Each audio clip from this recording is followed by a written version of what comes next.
Agora foi. Foi, né? Então, esse é um projeto que eu estou trabalhando de indicadores de mudanças climáticas, onde os resultados, basicamente, são mapas, entendeu?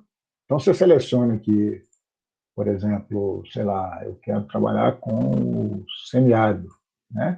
Então, ele vai pegar e vai desenhar esse indicador aqui, ó, vulnerabilidade do índice de impacto para a seca, não importa o que é isso, e vai botar esse indicador lá para os municípios do semiárido brasileiro, tá?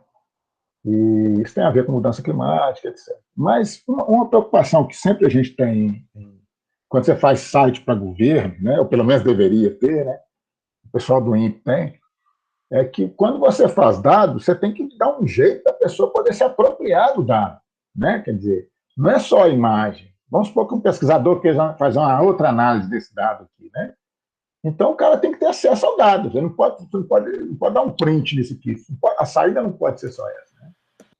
E aí a gente fez um recurso de download com vários formatos, né? E GeoJSON, que a gente já andou trabalhando, Shapefile, que é um formato gráfico também, PNG, que é uma imagem, né? E aí nós fizemos o suporte a KNZ. KNZ é o que o Google entende para mapa. Né? Então, se o cara clica ali, ele vai pegar o dado desse contexto, exatamente como está aqui, e vai salvar no formato do Google, formato que o Google aceita. Né? E aí, se eu der um clique aqui agora,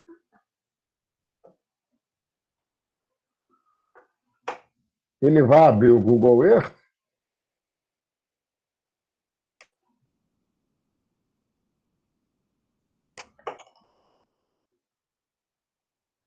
né? E vai botar lá no Google Earth o mesmo mapa. Né? Então, por que é legal isso aqui? Porque eu nunca vi isso em lugar nenhum, nem em sites gringo eu nunca vi, quer dizer, porque você entrega para o cara a informação mesmo, né? Quer dizer, isso aqui está no outro, se você quiser pegar isso aqui, jogar para um software, fazer a análise dele e tal, mas observa o nível da integração, né? Quer dizer, com 2 cliques, você clicou lá, fez o download, mandou abrir, ele sai lá dentro do Google, né? Não está aparecendo o Earth para a gente, não, viu, mesmo? Para mim está aparecendo a tela. Boa, compartilhei. Tá? Deixa eu ver aqui. Vocês estão falando da tela aí? Não é o Adapta Brasil. Vou parar um pouquinho. Não, vou apresentar agora um outro. Apresentar a tela inteira. Provavelmente estava compartilhando somente um aplicativo, né, e não um desktop todo. Ah, tá. A tela, o compartilhamento da tela, digitação agora.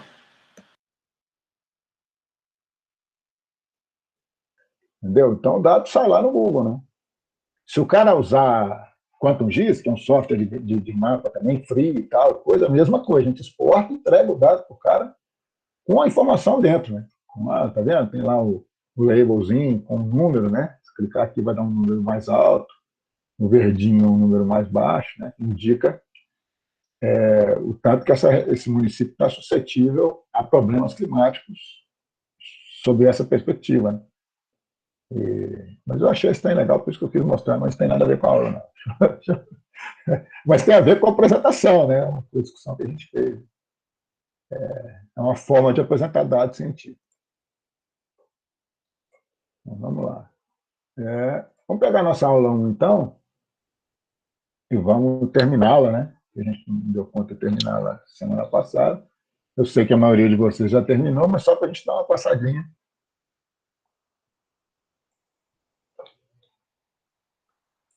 Vou fechar aqui uma outra aplicação.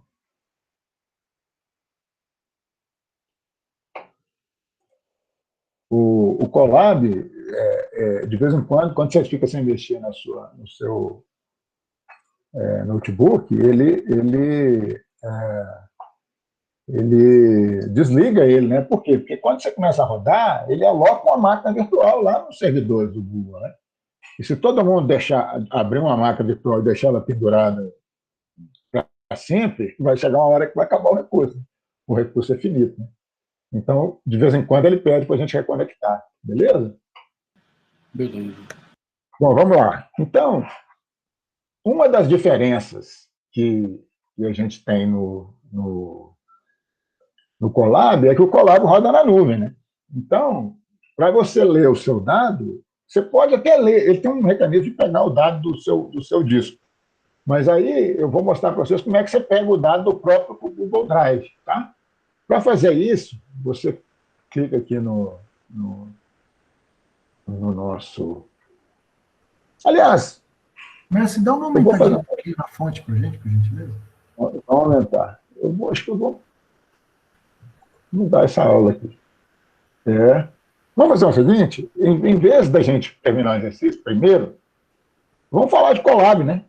Já que a gente vai trabalhar no Colab. E aí a gente explora o Colab primeiro. Estou aumentando a fonte aqui, mas está... Eu acho que é melhor dar um zoom lá no próprio Google. Né? Lá no cantinho, aí botar um 125.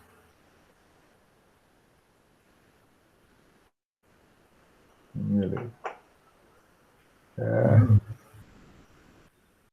Deixa eu fazer um outro macete aqui, só para a gente ganhar velocidade. Deu para ver aí? Ficou melhor? Sim, ficou melhor.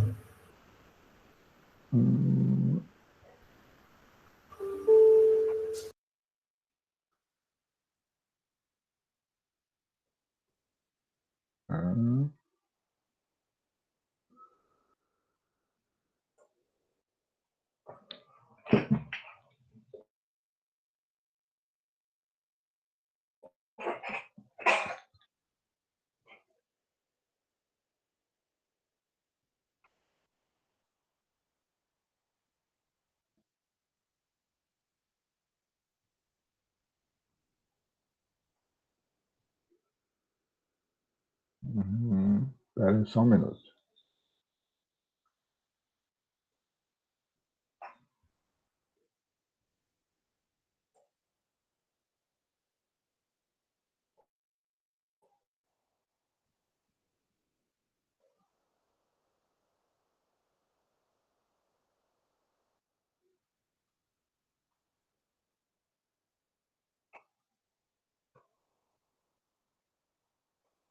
Vamos.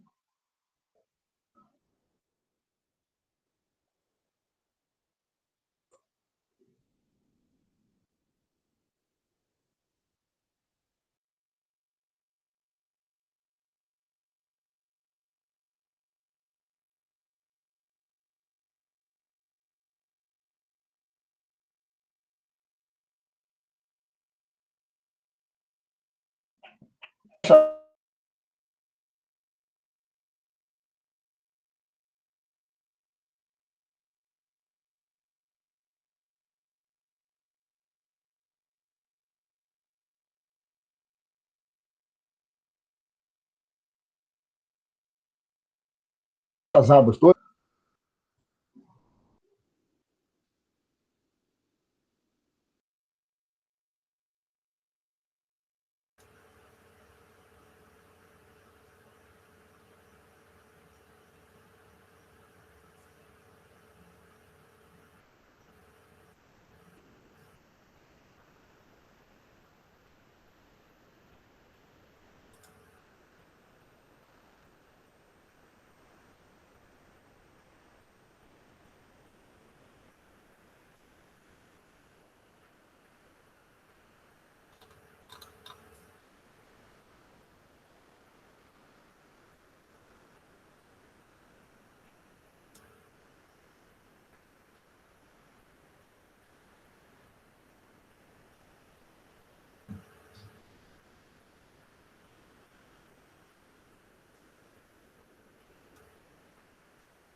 Pessoal, vocês estão ouvindo aí? O professor caiu, não é? Eu estou ouvindo. Achei que eu tivesse caído. Está travado, filho do professor Malta. Acho que o professor. Estava perguntando isso para a Charles agora, você estava... Não, tá de boa.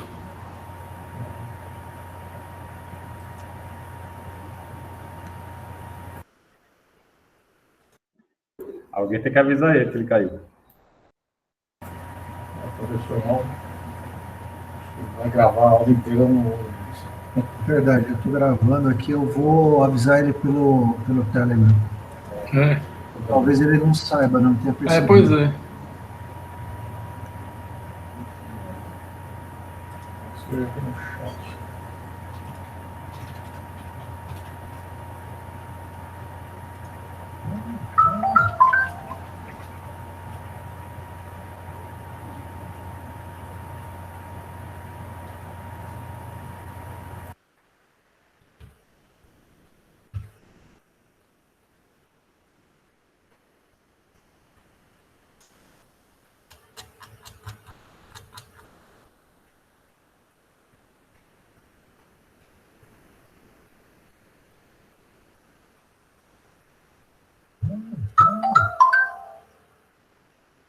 Ele respondeu que a máquina dele travou.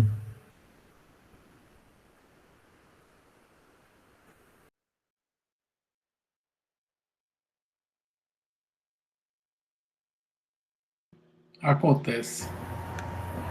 Coisas da tecnologia. Os deuses do ao vivo são foda. Ele roda Windows?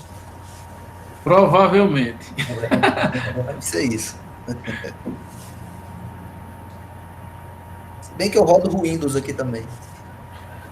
Alguém mais na aula passada tentou ler aquele CSV todo de uma vez. Acho só tu, João, que fizesse essa perícia. Coloquei um comando lá, low memory false. Não deixei nem o mouse aqui.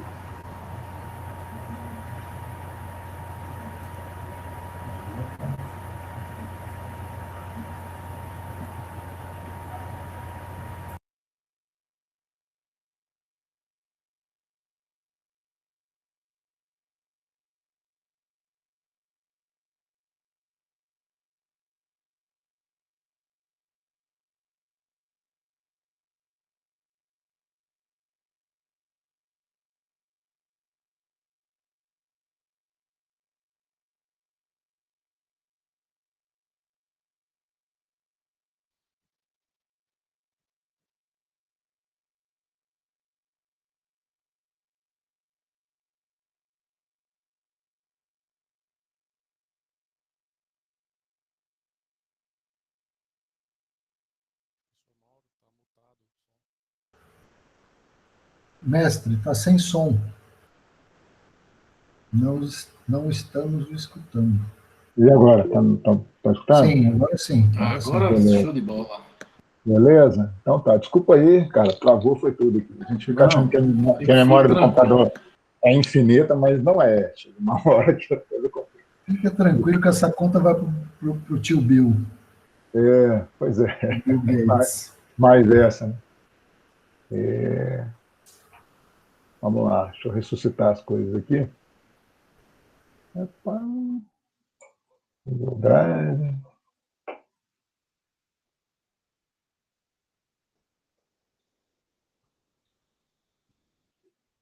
Vamos lá.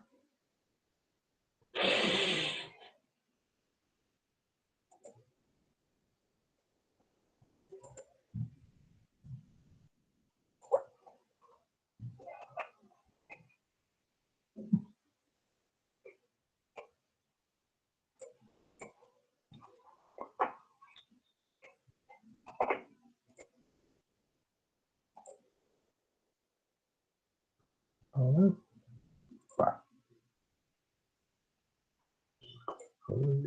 Share. Se vocês estiverem vendo aí, vocês me avisem, por favor.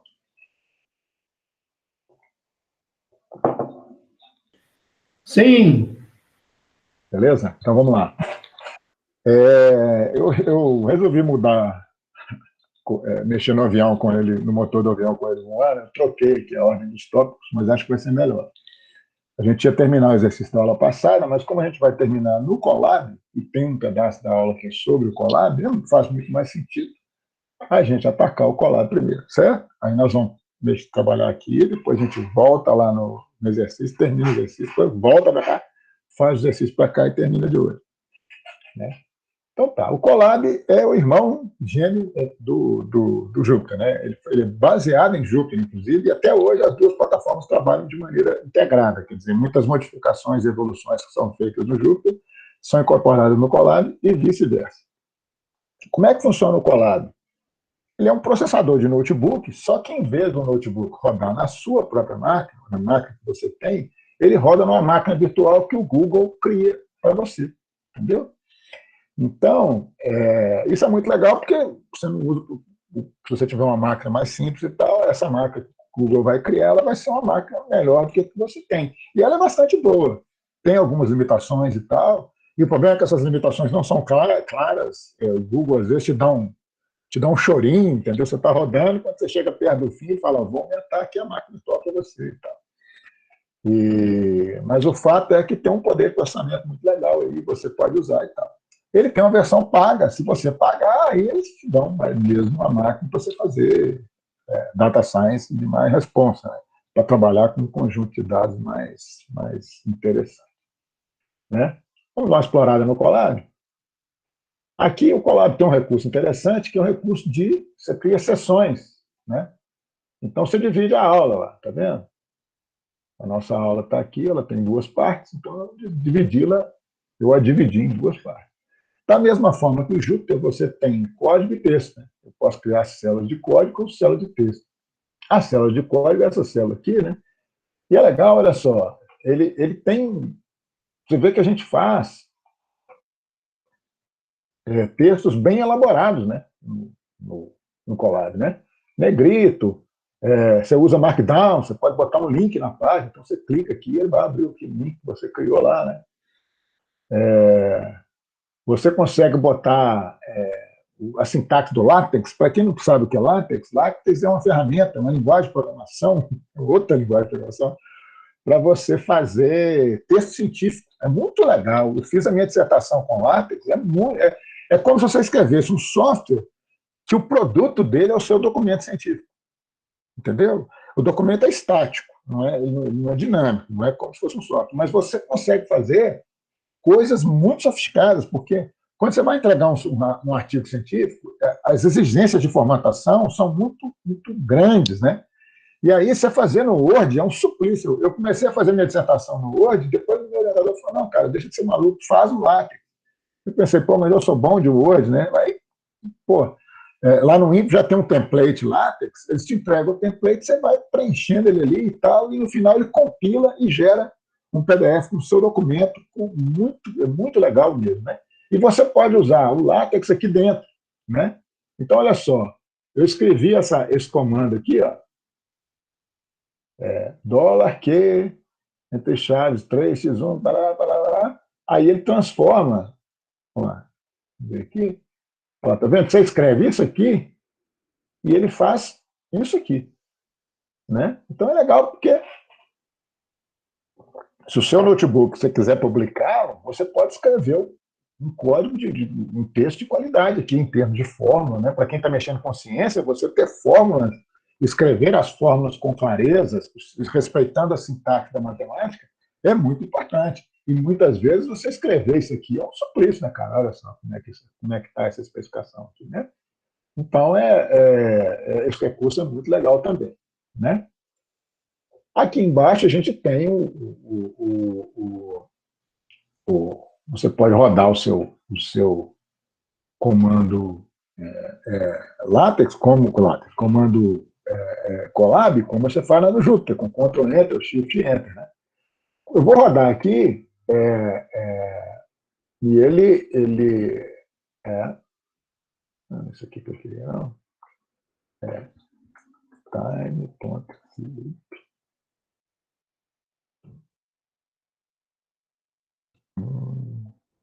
Deixa eu fazer um negócio aqui, tá vendo?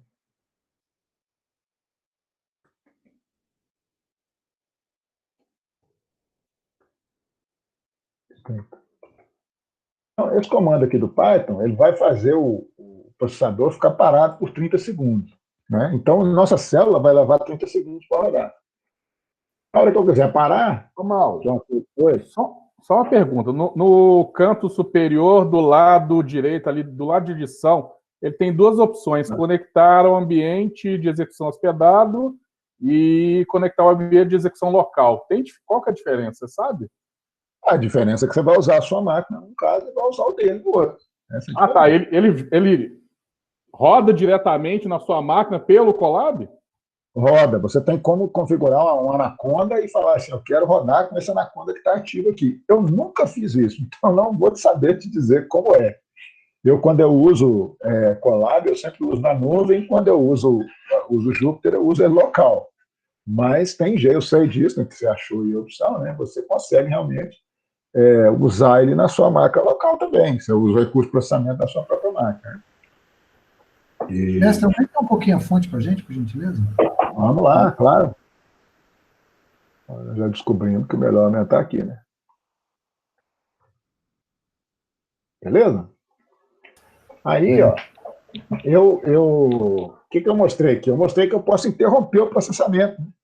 Se eu apertar Shift Enter aqui para rodar e clicar no Stop, eu paro. Isso é importante, né? Porque às vezes você mandou rodar um negócio, está demorando para caramba, você quer parar, você tem que ter um jeito de interromper o script. Beleza? Então, isso que eu mostrei. Uma outra coisa que você pode fazer, que é legal aqui, e que roda no Jupyter, quando rodar no Jupyter, eu vou dizer aí também, tá? Que roda também no Jupyter. Mas no Jupyter a gente não consegue parar o processo assim, consegue? Consegue. Se você clicar nele lá, você para ele também. E da mesma forma. Só que aqui, eu já reparei que o parar no Jupyter é pior, porque ele está rodando a sua própria máquina, então, às vezes eu clico lá para parar, ele fica, demora e tal. Aqui, essa opção de parada aqui no Colab, ela funciona melhor. Outra coisa que você pode dar é comandos, né? Como, por exemplo, o comando Linux. E como tem uma máquina virtual Linux, se eu mandar dar um ls bin aqui, para quem trabalha com Linux, olha o que ele vai fazer. Ele vai mostrar o que tem no diretório bin da máquina virtual que ele criou para você lá. Que massa. E você pode rodar esses comandos, bash, isso tudo aqui. Ó. Você pode, estão aí, inclusive o ls, né? Nós rodamos o ls, não rodamos. Então, eles estão disponíveis para você executar o seu Linux que está lá em algum lugar desse planeta Terra, que a gente não tem a menor ideia de onde esteja. Então, para eu limpar uma célula, né, vamos supor, porque à medida que eu vou rodando, vai ficar nessa tripa aqui, né? Se eu quiser limpar, só clicar no xizinho e limpou, né?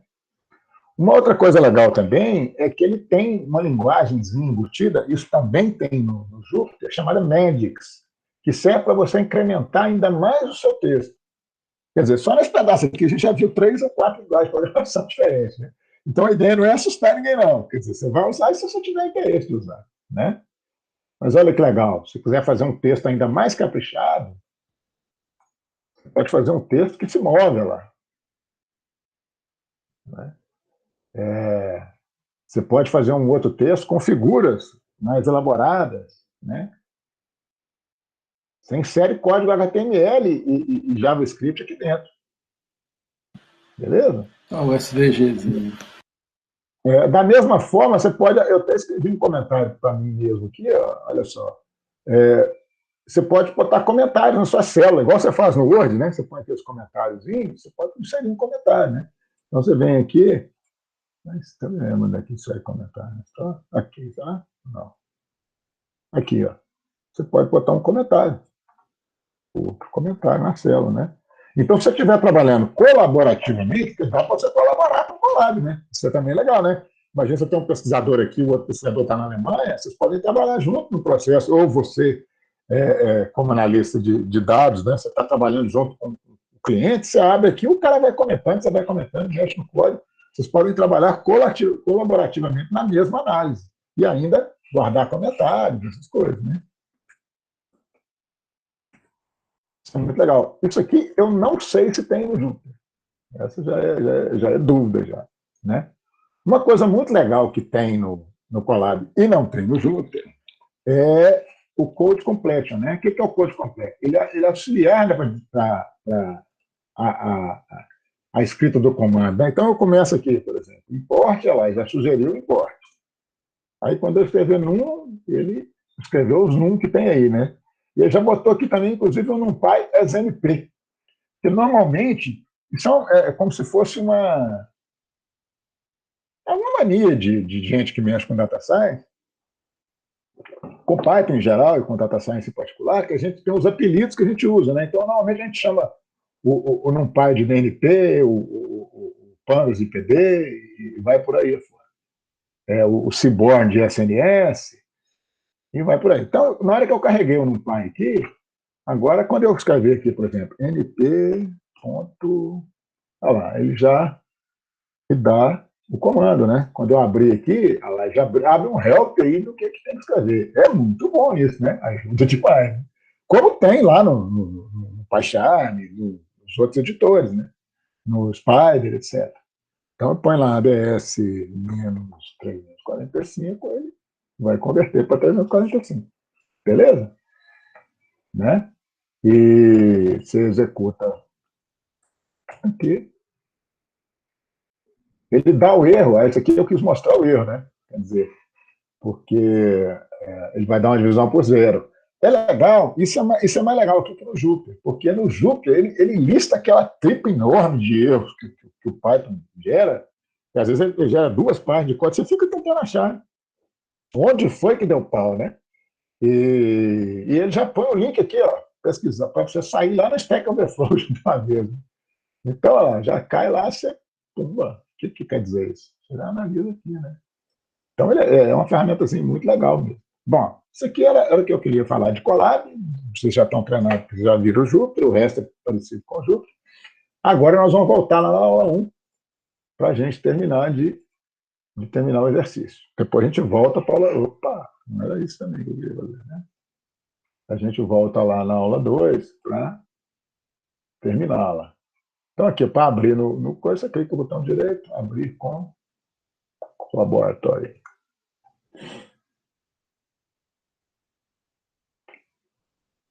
Beleza? Acho que já está grande aqui, né? Tá, né? Então tá. Hoje a gente vai terminar aquela aula, então, só que aqui a gente vai aproveitar para ver, por exemplo, como é que eu carrego um arquivo que está na nuvem dentro do Drive, né? O jeito mais fácil de fazer isso é você clicar aqui em arquivos, certo? Aí ele tem aqui esse botão, montar drive, tá? Aí ele já cria aqui o fonte para você montar o drive. O que é montar drive? Para quem não vem do Linux, montar um drive é pegar um diretório da máquina e tornar ele disponível para a gente acessar. Então ele já mostrou aqui para mim, ó, já tem uma célula aqui que vai montar o meu drive. A hora que eu executar esse negócio aqui, olha lá, ele já está falando, já está até montado, já estava montado antes. Beleza? Então, algum arquivo que tiver aqui nesse cara, ele vai me mostrar. E eu tenho até uma árvorezinha aqui, ó, para eu achar o meu arquivo. Então, se meus dados lá, o negócio do táxi, que a gente vai trabalhar com ele está aqui, ó, no Yellow Trip Data, etc. Né? Então, agora vamos dar os imports aqui, né? Na nossa aula. Isso aqui é repetindo a aula passada. Só que agora, na hora de carregar o Pandas, como é que eu faço para obter esse caminho aqui, onde está o arquivo? Bom, vamos arrancar ele aqui.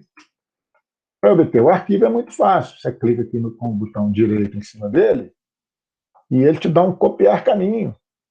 Você dá ali um Ctrl+V ali, ele já te dá o caminho para o seu arquivo. Quer dizer, muito amigável na interface, né? Vamos ler aqui, vamos marcar o tempo que ele vai levar para ler? Vamos, né? Então, vamos lá.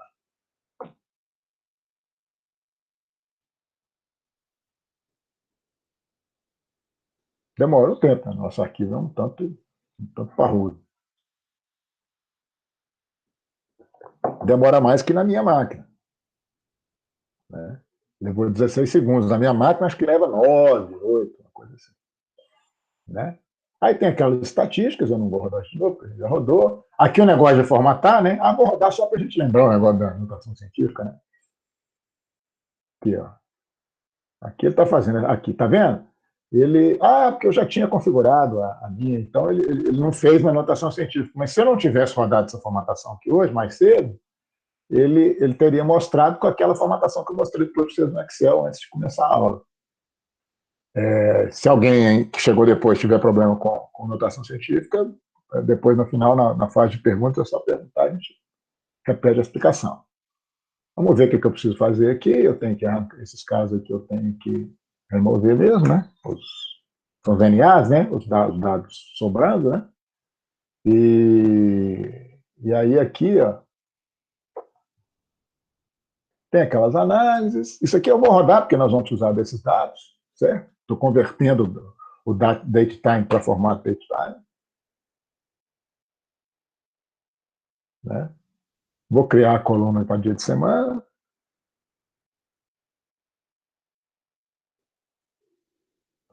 Aqui tem aqueles gráficos, eu não vou fazer os gráficos todos não, mas vou fazer só esse aqui que é o mais legal.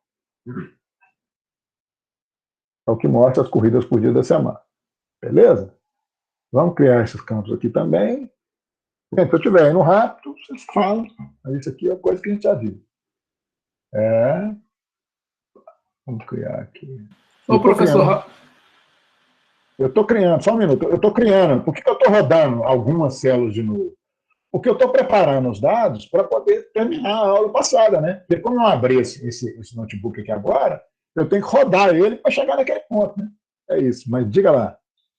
Eu queria só entender aquela interpretação daquele gráfico anterior a esse, por favor. Aquele gráfico? Vamos lá. Isso aí. Eu tenho aqui, ó, dia da semana, eu criei aqui antes uma coluna com day name, tá vendo? Drop-off day, pick-up day, um day name. Então, aqui, ó, o que eu fiz? Eu mandei ele contar, usando como eixo de OX, o drop-off day. Então, o que ele fez? Para cada dia, para cada nome de dia, ele plotou a quantidade aqui, ó. Aqui a notação científica, aqui, olha só. Que número é esse aqui? É 1 vezes 10 elevado a 6. 10 elevado a 6 é 1 seguido de 6 zeros, que é 1 milhão. Então, aqui é 1 milhão, aqui é 800 mil, aqui é 600 mil, aqui é 400 mil e por aí afora. Sacou? Então, aqui é por dia da semana o número de corridas.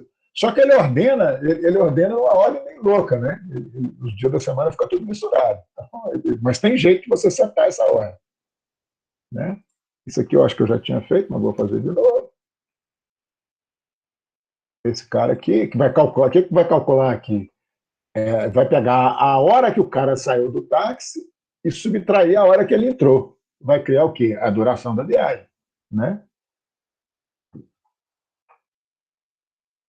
A gente viu na aula passada, esse macete aqui de usar o NumPy, que ele vai fazer o seguinte, né? Ele vai transformar, ele converte data para minutos, segundo, etc. Então, eu vou estudar, em vez de eu pegar as corridas em dias, que não tem sentido, vai dar um número decimal, uma unidade melhor para a gente enxergar a corrida de táxi é o quê? Minuto. Né? Então, eu vou converter esse tempo para minuto. Essa parte aqui a gente não fez, e eu vou fazer, porque a gente é uma parte importante. A gente vai voltar a esse assunto numa outra aula, mas nessa aula aqui a gente já pode começar a explorar. Qual que é a questão? Vamos investigar os outliers. Vocês lembram o que é outlier? Outlier é aquilo que está errado no meu banco. Eu já joguei os dados, antes eu já joguei os dados vazios fora, né? A gente já fez lá, removendo os NAs. Agora eu vou tentar, como eu vou estudar a duração da viagem, eu vou ver como é que está o campo de duração da viagem. Isso aqui, gente, é serviço de cientista de dados, né? De analista de dados. A gente tem que fazer, e isso aqui vai bom senso na hora da gente fazer. Você tem que entender o dado e ver o que você pode fazer. Tem um negócio importante sobre essa base de dados, ela é gigante, né? Eu tenho corrida de táxi para dar com pau aí. O que significa que eu posso jogar um pouco de dado fora, né? Sem correr o risco de jogar eu posso derramar a bacia sem correr o risco de jogar o neném para fora do banheiro, né? Então, saber isso é importante, por quê? Porque fica mais, eu tenho mais liberdade para poder dispensar os dados. Se eu tenho uma amostra de dados muito pequena e começar a jogar dado fora, na hora que eu for analisar, não vai ter que analisar. Aí ferrou, né? E aí, isso que você tem que fazer? Você tem que tentar ou obter o dado correto, né, ir atrás de quem forneceu aquele dado, ver se ele tem um dado complementar àquele. Você vai ter que dar uma melhorada no dado, dar uma ajeitada nele mesmo. Né? Você vai dar uma arretadinha ali, vai ajeitar. É lógico que você vai dar essa ajeitada do dado, mas você vai Você vai dizer que você fez isso, porque você vai fazer umas assumptions, né? Em inglês o pessoal usa assumptions, quer dizer, eu vou dar uma marretada aqui, mas eu vou dizer que houve uma marreta aqui, porque isso, obviamente, se eu marretar o dado, a qualidade da minha análise cai, concorda? Meu resultado já não vale tanto. Então, vamos lá. Vamos ver aqui quais foram o máximo e o mínimo da minha duração da viagem. Bom, eu tenho viagem que durou 6.000 minutos, quer dizer, durou 100 horas, né? Ou seja, dias, e tem uma viagem aqui curiosíssima, que ela durou menos, ela violou uma lei da física, né? Ela durou tempo negativo, é um negócio que nem Einstein prevê, né? Não existe tempo negativo. Então, ou seja, isso aqui está claro que é dado errado. E por que eu tenho que remover o dado? Porque ele vai comprometer a minha análise. Né? Se eu deixar esse número aí, vai avacalhar. Né? Então, vamos ver aqui, ó, quantos registros eu tenho com esse dado negativo. Aí aqui ele vai pegar, ele vai filtrar para mim, ó, o que ele está fazendo aqui? Pegando em DF, aqueles registros de DF cuja duração da viagem é menor do que 0. Só tem um registro. Beleza, né? Posso descartá-lo, né? E da mesma forma, se eu rodar esse cara aqui, ele vai me dizer quantos eu tenho maiores ou iguais a 0, né? Que vai ser um montão de registros. Vão ser os outros registros, né? Ah, não. Minto. Viajei aqui. O que eu fiz aqui? Eu peguei os maiores ou iguais a 0 e atualizei o conteúdo de DF. Então, quando eu faço isso aqui, ó, eu pego os maiores ou iguais a 0 e jogo em DF. Eu fiz uma atualização no conteúdo de DF. Agora vamos dar uma olhada no gráfico de DF. Né? Olha lá. Observe o seguinte. Você lembra esse box plot? Vamos botar aí na vertical. Eu acho que oriente igual a... Isso. Observe o seguinte. Vocês lembram lá do box plot? Ele mostra a variação dos dados em torno da média e tal. Só que o que aconteceu? E como ele mostra os outliers, ele julgou os outliers. Ou seja, tem tanto outlier que espremeu meu dado, né? Jogou meu dado aqui para baixo. Quer dizer, isso já me dá uma medida que esse dado não está legal. Beleza? Então, vamos fazer o seguinte. Observa que eu tenho, ele me mostrou aqui, que eu tenho viagem que durou 100 horas, né? E tem viagem que durou 0. A negativa eu já joguei fora, mas tem viagem que durou 0. Então, uma primeira análise que a gente faz de quando você está fazendo exploração de dados, chama estatística exploratória.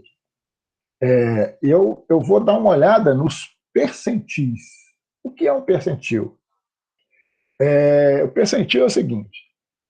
Quando eu falo aqui, me dá o quantile ponto 25, ele vai pegar o número abaixo do qual eu tenho 25% dos meus dados. Ficou claro? Vou dar um exemplo aqui para vocês. Esse negócio é importante. E eu me lembro quando eu estudei isso aqui, eu demorei um pouquinho para entender.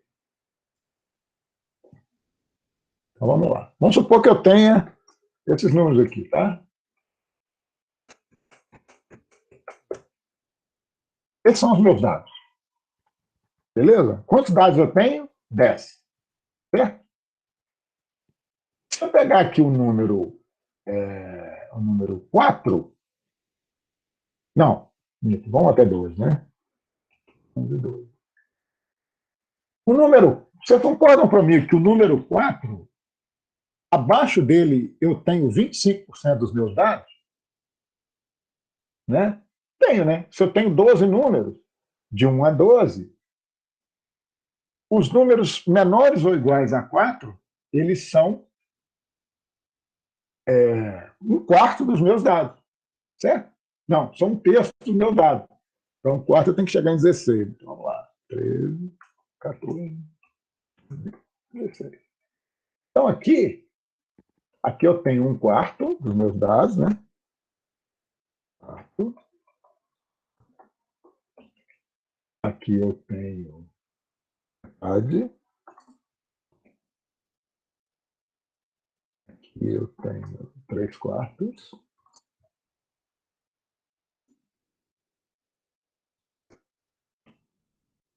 E aqui eu tenho 100% dos meus dados. Né? Então, 1/4 é 25%, né?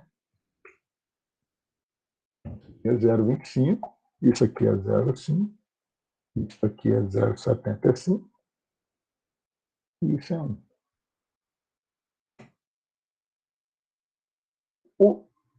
O nosso quartil 25, esse cara, quartil 0,25 é o número 4.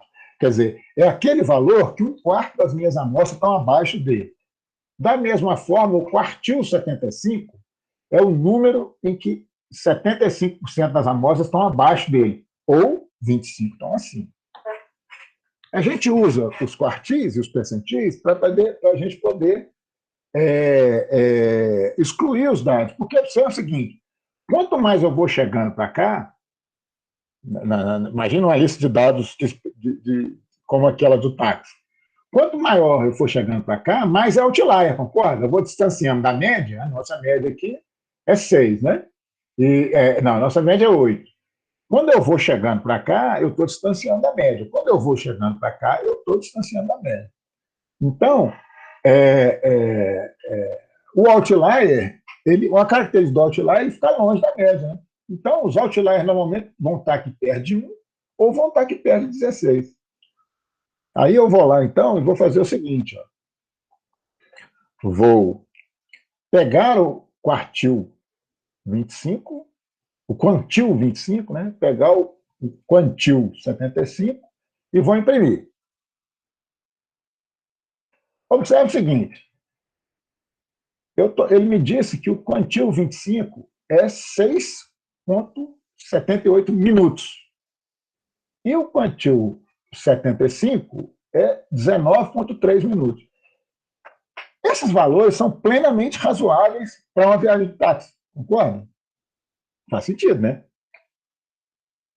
Uma viagem de táxi durar 7 minutos, uma viagem de táxi durar 19, faz sentido. O que significa que se eu jogar fora os dados menores do que 25 e os dados maiores do que 75, eu estou jogando o neném fora junto com a água do banho.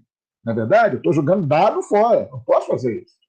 Então, por exemplo, aqui, ó, essa formuleta aqui, essa instrução aqui, eu vou pegar as viagens menores do que Q1, as viagens maiores do que Q3 e vou contar. Ou seja, se eu descartar, baseado nesses valores de quantil, quanto de dado eu vou perder?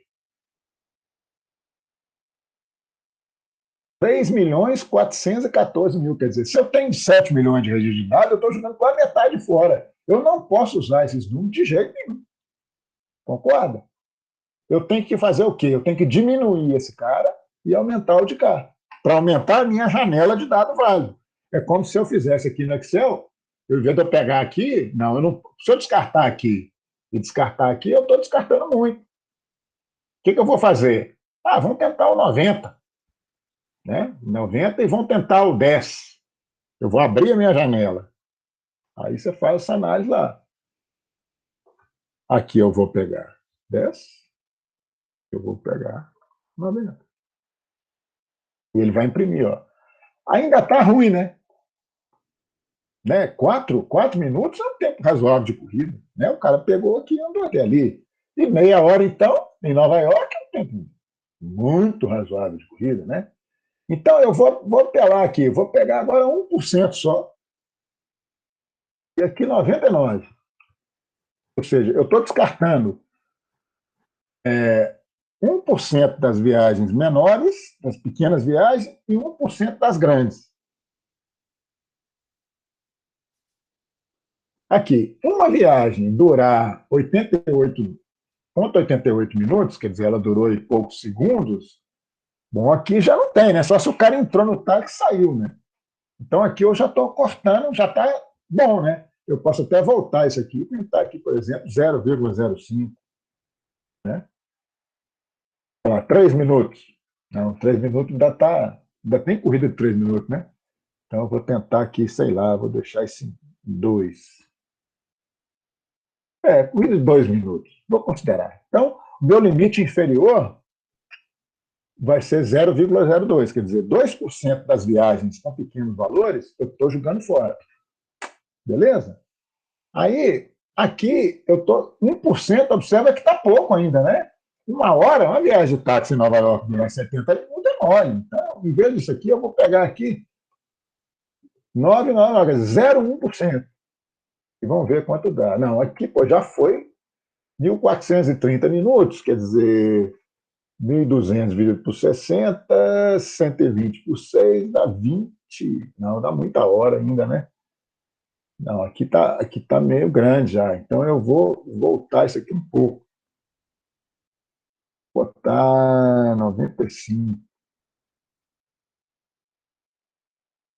Não, 84 minutos. Ainda está muito ainda, né? 98. Como dá um salto, né, cara? Então você vai chutando isso aqui, cara, né? Tentando fazer um ajuste aí. Vou, sei lá, não vou considerar uma corrida desse tamanho, não. Vou botar 97. Pronto. Professor Mauro, não seria um bom critério, por exemplo, usar 2 desvios padrões da média, da mediana para... Nesse caso aqui, observa que não é de jeito nenhum, né? Então isso que eu estou achando. Ia jogar muito dado fora bom se usar. Exatamente, quer dizer, por isso que eu não gosto muito dessa abordagem de desvio padrão. Até porque é o seguinte, o desvio padrão mesmo, ele vai funcionar quando a distribuição é normal, né? E quando não é normal, isso aqui, nada diz que isso aqui é a distribuição normal, e a gente vai ver o que é a distribuição normal antes. Aliás, eu resolvi fazer um negócio, eu estou preparando uma aula só sobre estatística básica, e eu vou deixar ela gravada para vocês fazerem, beleza? Até a aula da semana que vem eu vou fazer, porque eu acho que vai ser legal. Aí lá eu vou explicar o que é uma distribuição normal. Mas o fato é o seguinte, ó, se eu usar desvio padrão aqui, 2 desvio padrão, 3 desvio padrão, eu vou jogar dado fora, né? O legal é você fazer essa análise do jeito que eu estou fazendo. Você vai ali brincando, né? Agora vamos contar aqui com esses valores, né? Professor, desculpa, deixa eu te fazer uma pergunta. Você usou o critério de 0,02 no quartil de cima, no pontinho de cima, né?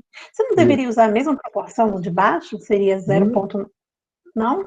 Nada me obriga a fazer isso. O meu objetivo ali é me livrar dos dados que não fazem sentido. Eles não fazem sentido para um lado, eu não faço para o outro, mas não tem que ser simétrico. Não tem que ser simétrico, legal. Não tem que ser simétrico, não. Aqui, no caso, não é. Por quê? Porque, por alguma razão que eu não sei, pode ser, por exemplo, que o cara aqui... porque a gente vê que tem muito mais outlier grande que pequeno, né? Por quê? Porque qual que é a minha hipótese? O cara larga, ele esquece de anotar o final da viagem, faz outra e conta 2. Conta 3, 10, sacou? Ele esqueceu de apontar. Então, por isso que ficou uma cauda longa de um lado, né? E aí, observando os dados, é que você faz, assim, até por experiência, você observa os dados e fala assim, não, isso aqui realmente é outlier. Aí você corta fora. Agora, eu vou ter que dizer, se isso aqui for um trabalho científico, eu vou escrever lá, né? Olha, eu vou ter que gastar um parágrafo explicando por que eu fiz essa opção. E se o cliente me contratou para fazer uma análise, eu vou ter que dizer a ele também por que eu fiz essa escolha. Né? Mas quando a gente faz análise, isso é um legal toque. Quando a gente faz análise de dados, muitas vezes, acho que nunca fiz uma análise de dados que você não faça alguma assumption, quer dizer, eu não sei muito bem o que é assumption em português, saber condição de contorno. Mas o que é? Você faz olha, eu dei um chute aqui, eu achei que eu assumi um risco, assumi uma coisa como verdade. Que eu não sei se é, né? Eu não sei se 109 é a corrida minutos, é a corrida mais razoável. Não sei dizer. Mas eu vou assumir isso. Entendeu? Pus aqui. Aí se o cliente virar para mim e falar, não, essa assunto está furado, volta lá e faz de novo. Aí você negocia com ele, fala, então tá, mas qual que é o número?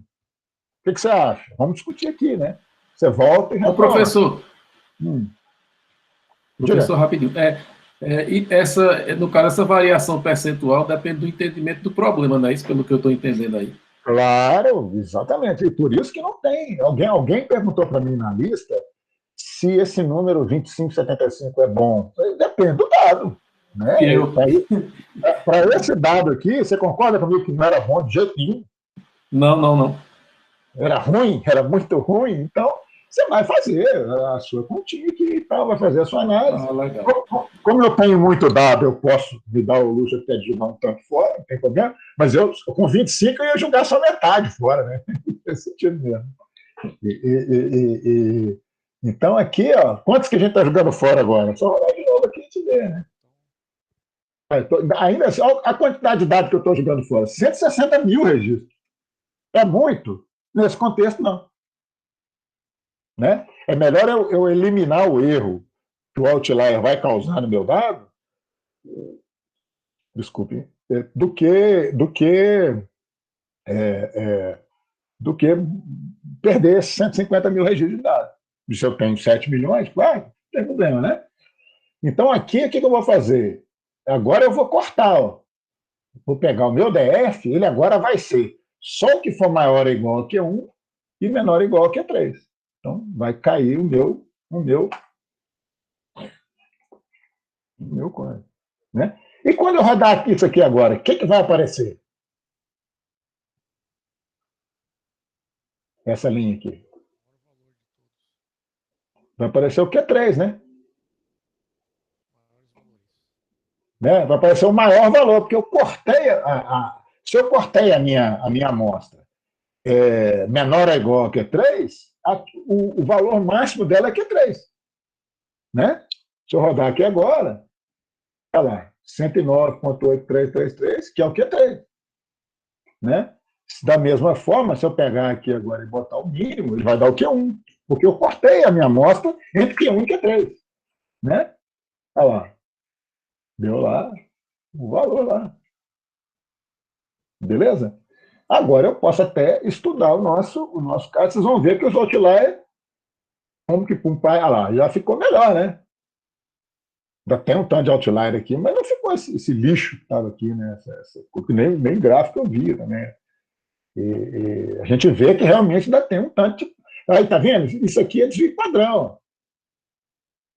Isso aqui é desvio padrão. Você vê que tem dado longe do desvio padrão. E uma cauda longa para a direita, né? Para os valores maiores. Né? E é isso aí, né? Aqui tem aquele gráfico violino, eu não vou rodar porque ele demora um pouco. Aqui um outro gráfico mais bonitinho, né? Onde eu tenho aqui início da corrida e eu esqueci de botar aqui o título do fim da corrida. Não tem problema. A gente põe o título do fim da corrida. Noro, quando você vai fazer a apresentação da entrega do projeto, esses tópicos, ou seja, esses outliers que você saca fora aí, porque de fato eles são completamente fora aí do racional, você gera um adendo do projeto para mostrar aquilo que você desconsiderou, desprezou, o mercado? Nem é adendo, não. Isso aí tem que ficar aí na cara mesmo. É uma informação tremendamente relevante. Quando você faz um artigo científico, se você não... Você vai... aqui no INPE eu já vi reprovação em mestrado, reprovação em projeto. Entendeu? Porque eu não posso chegar lá e dizer assim... Vamos ver assim... a Covid mata mais pessoas do sexo feminino que do sexo masculino. Pô, né? Beleza, eu disse minha pesquisa me levou a isso, né?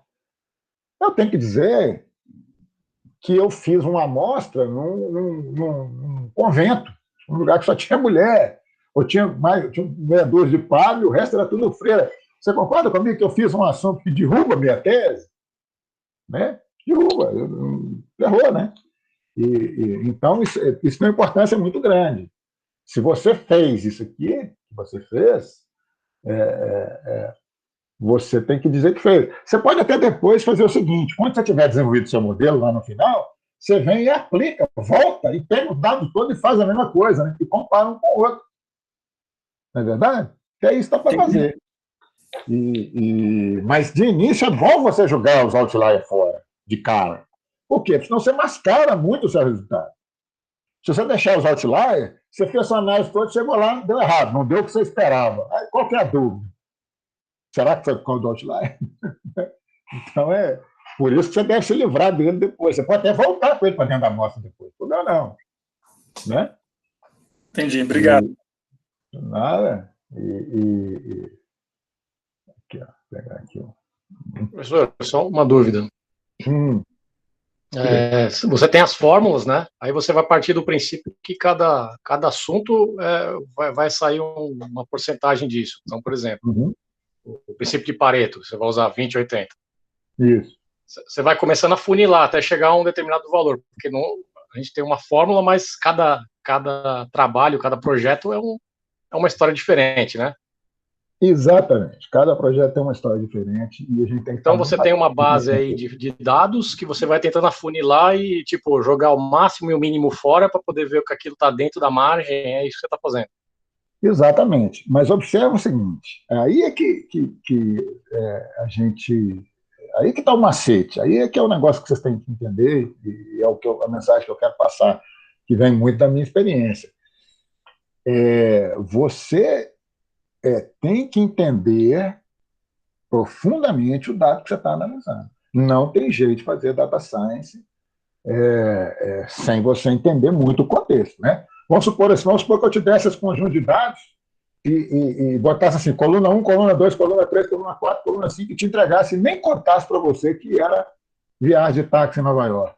Concorda comigo que a sua análise ia ser provavelmente muito ruim? Né? Por quê? Superficial, né? Porque que conclusão você ia chegar? Entendeu? Você não tem o contexto. Você tem que saber o contexto. Vai daí que, cientista de dados, a gente acaba se especializando um pouco. Né? Eu já fiz análise de dados para o mercado financeiro, já fiz análise de dados para floresta plantada, já fiz análise de dados para IMU de drone, para um monte de coisa. Mas eu sou especialista hoje, eu me considero especialista hoje na área ambiental. Entendeu? Porque é uma área que eu conheço bem. Então, se um sujeito me contratar para trabalhar para um banco, eu vou ter que fazer... Eu já trabalhei com Mastercard, mas trabalhei há 15 anos atrás. Eu vou ter que estudar mais, né? Eu vou ter que cobrar mais caro. É um universo diferente. É um universo muito diferente do meu. Agora, se eu for trabalhar, por exemplo, com dados ambientais, hoje eu pego, tanto é que eu faço esse trabalho no NIP, vários projetos diferentes, o cara me chega, me entrega, me explica, me entrega um material, eu gosto de ler, né? Me dá um material escrito, um dica, um paper, uma coisa assim, eu leio e faço. Mas aí, se alguém chegar perto de mim e falar, não, vou analisar eletrocardiograma, tá bom, quem que vai ser o médico da equipe? Vai ter que ter o médico.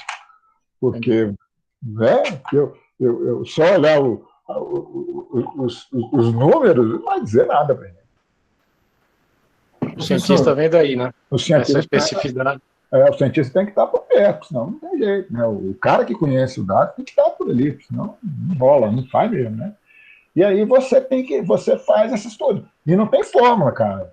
Eu já vi ninguém falar tem fórmula, não tem fórmula para outlier. É esse estudo que eu fiz aqui. Você vai usar o seu bom senso, a sua inteligência e o seu conhecimento a respeito daqui, ele vai fazer o seu trabalho. Beleza? Vai cercando com os dados que você tem. Se eu tenho muito dado, eu jogo mais dado fora. Igual esse caso aqui é um caso específico. Eu tenho muito dado e muito outlier. Beleza, eu jogo fora. Se eu tiver pouco dado e pouco outlier, eu jogo pouca coisa fora. Se eu tiver pouco dado e muito outlier, ferrou. Porque se eu tenho pouco dado e muitos deles são outlier, às vezes não tem jeito de trabalhar. Não é verdade? Uhum. Porque se eu jogar o outlier fora, não sobra nada. E aí, sem dado, não tem dados. Né? E fórmulas que tiver com dados extremos, né? Você precisa dos extremos de 10% e 90%, tá? E no meio não tem nada que você quer. Essa fórmula também modifica um pouco. Modifica. Você pode ter outlier, inclusive, no meio do dado. Outlier não é só extremo, não. Por que você pode ter um outlier no meio? Vamos supor que você tem um sensor em que ele funcionou quebrado um tempo. Então, deu muito valor zero. Ele estava quebrado. Se você pegar os outliers, ele não vai aparecer lá. Né? Vamos supor que o valor ele varia o valor desse sensor varia de menos 10 a mais 10. Tá? E temperatura vai de menos 10 graus Celsius a mais 10 graus Celsius. Mas o sensor ficou quebrado. Se você for atrás de outlier, você não vai achar, concorda? O problema do sensor quebrado. O que você vai ter que fazer? Você vai ter que fazer um gráfico de contagem, um histograma. Aí, igual esse aqui, ó. Um gráfico de 100%, vamos dizer. 100% da amostragem. Você ia pegar, exatamente. Aí você ia pegar aqui e ia ter um pico no zero. Aí você fala, mas por que deu um pico no zero? Porque o sensor, quando ele quebra, ele vai para o zero, ele ficou quebrado uma semana. Então, o zero aí é outlier, concorda? Apesar dele estar no meio da faixa de dados, ele é outlier. Tem que jogar ele fora, né? Por que eu vou incluir sensor quebrado na minha análise? Faz sentido? Não é verdade? Então, bicho, essa coisa de outlier é uma ciência, é um negócio que não tem caminho. Mas assim, se você tiver bom senso, você faz. Né? A gente faz. Sem maiores problemas. Aí alguém perguntou na lista hoje o que era análise de correlação. Na verdade, eu vou botar a análise de correlação para rodar, porque como ela demora uns 3 minutos para rodar, a gente pode falar sobre análise de correlação. Eu perguntei. Análise de correlação é você tentar achar se existe uma dependência de uma variável em relação à outra. Alô? Estão me ouvindo? Não? Sim, estou ouvindo. Estou ouvindo. Beleza. Então, você tentar achar, por exemplo, existe uma relação entre a velocidade que você está num carro e o raio da curva que você consegue fazer. Não é verdade? Quanto mais rápido eu estou, menos fechada é a curva.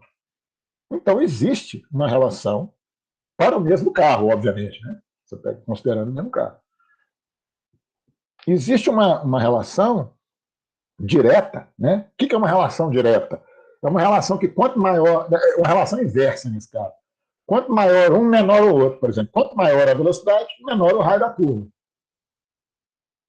Não, maior o raio da curva. Então, é a relação direta. Certo? Quanto maior a velocidade, maior o raio da curva que eu consigo fazer. Então, a análise de correlação é eu tentar achar se existe uma relação entre duas ou mais variáveis e qual é essa relação. Entendeu? Esse exemplo que eu dei é vamos dar um outro exemplo.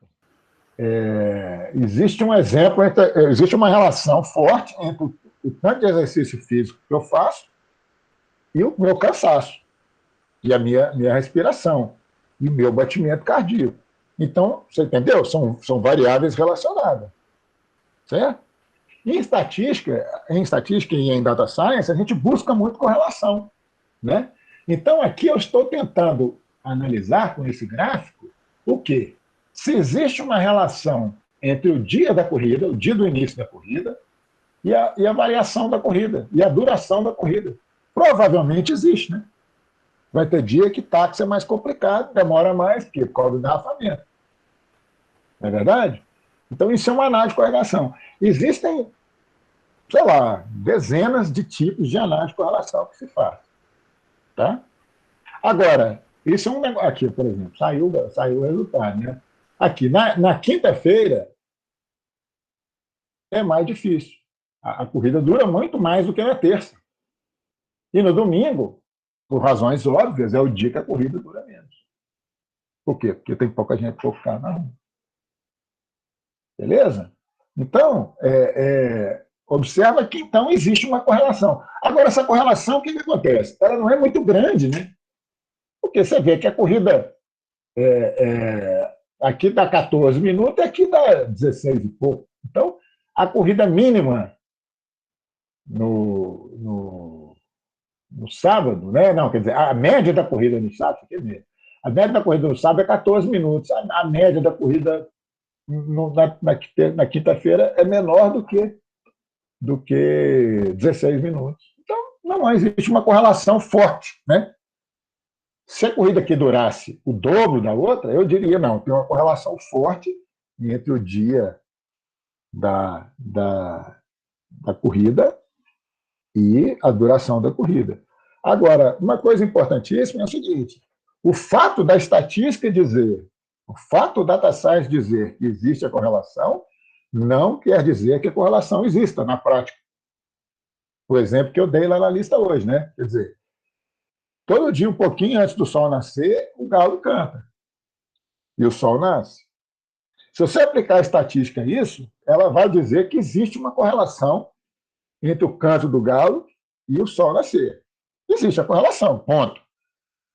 Mas essa relação existe na prática? Não. Se você matar o galo e comer o galo, o sol vai nascer no outro dia do mesmo jeito.